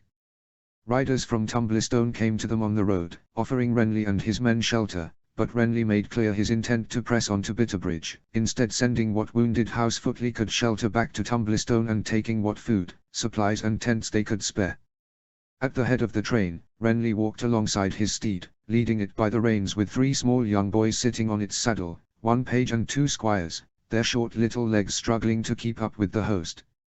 All throughout the train, Renly declared that every horseman, both highborn and lowborn, give up their saddle for those 2 young for long treks on foot and the wounded left over when the infirmaries at Tumblestone were full. When Renly found a shallow mound off to the side of the road on the moors, he gave his reins to a foot soldier and stepped out from the column to view his army as they walked on by. When Renly's Rainbow Guard saw their king standing on the mound, they moved to leave the train and join him there, but Renly waved them along, signaling them to continue on the road. The Rainbow Guard had dropped from 7 to 6 during the siege, with Sir Aemon having been slain by the Hound when fighting alongside Brian. Aemon was not the only one to have fallen. Big Ben Bushy, Will the Stork, Sir Edmund Ambrose and others had fallen on the field. There were also many uncounted amongst Renly's men, perhaps killed or maybe captured during the battle. No one had seen anything of Lord Willem nor his 2 sons, nor Sir Donal Swan, Sir Eldon Estermont, Lord Steffon Varner or Sir Mark Mullador. Sir Medwick Tyrell was probably captured or killed as well, for he was not amongst the survivors of the rear camp. Worse yet, Margaery and her handmaidens were not among those who escaped the rear camp. By all the gods, Renly hoped her to be all right, better captured and well treated than dead. Renly also found himself thinking about that young foot soldier, Roland. The young boy who was so desperate to turn around and go back into the field to fight after being wounded. Renly comforted the boy and told him to give Margaery a message of affection from Renly. Renly sent him to the rear camp to heal, for he believed it the safest place for him, and promised Roland that he would be with their army when they defeated all 4 rebel kings. Now the poor boy was probably dead, slain in his cot by Lannister men. They were all dead because of Renly, thousands at Storm's End and King's Landing. As Renly watched his haggard and crippled army pass down the road, he wondered what would have happened if he had acted differently when the war began. What if he had sided with his brother, with the combined forces of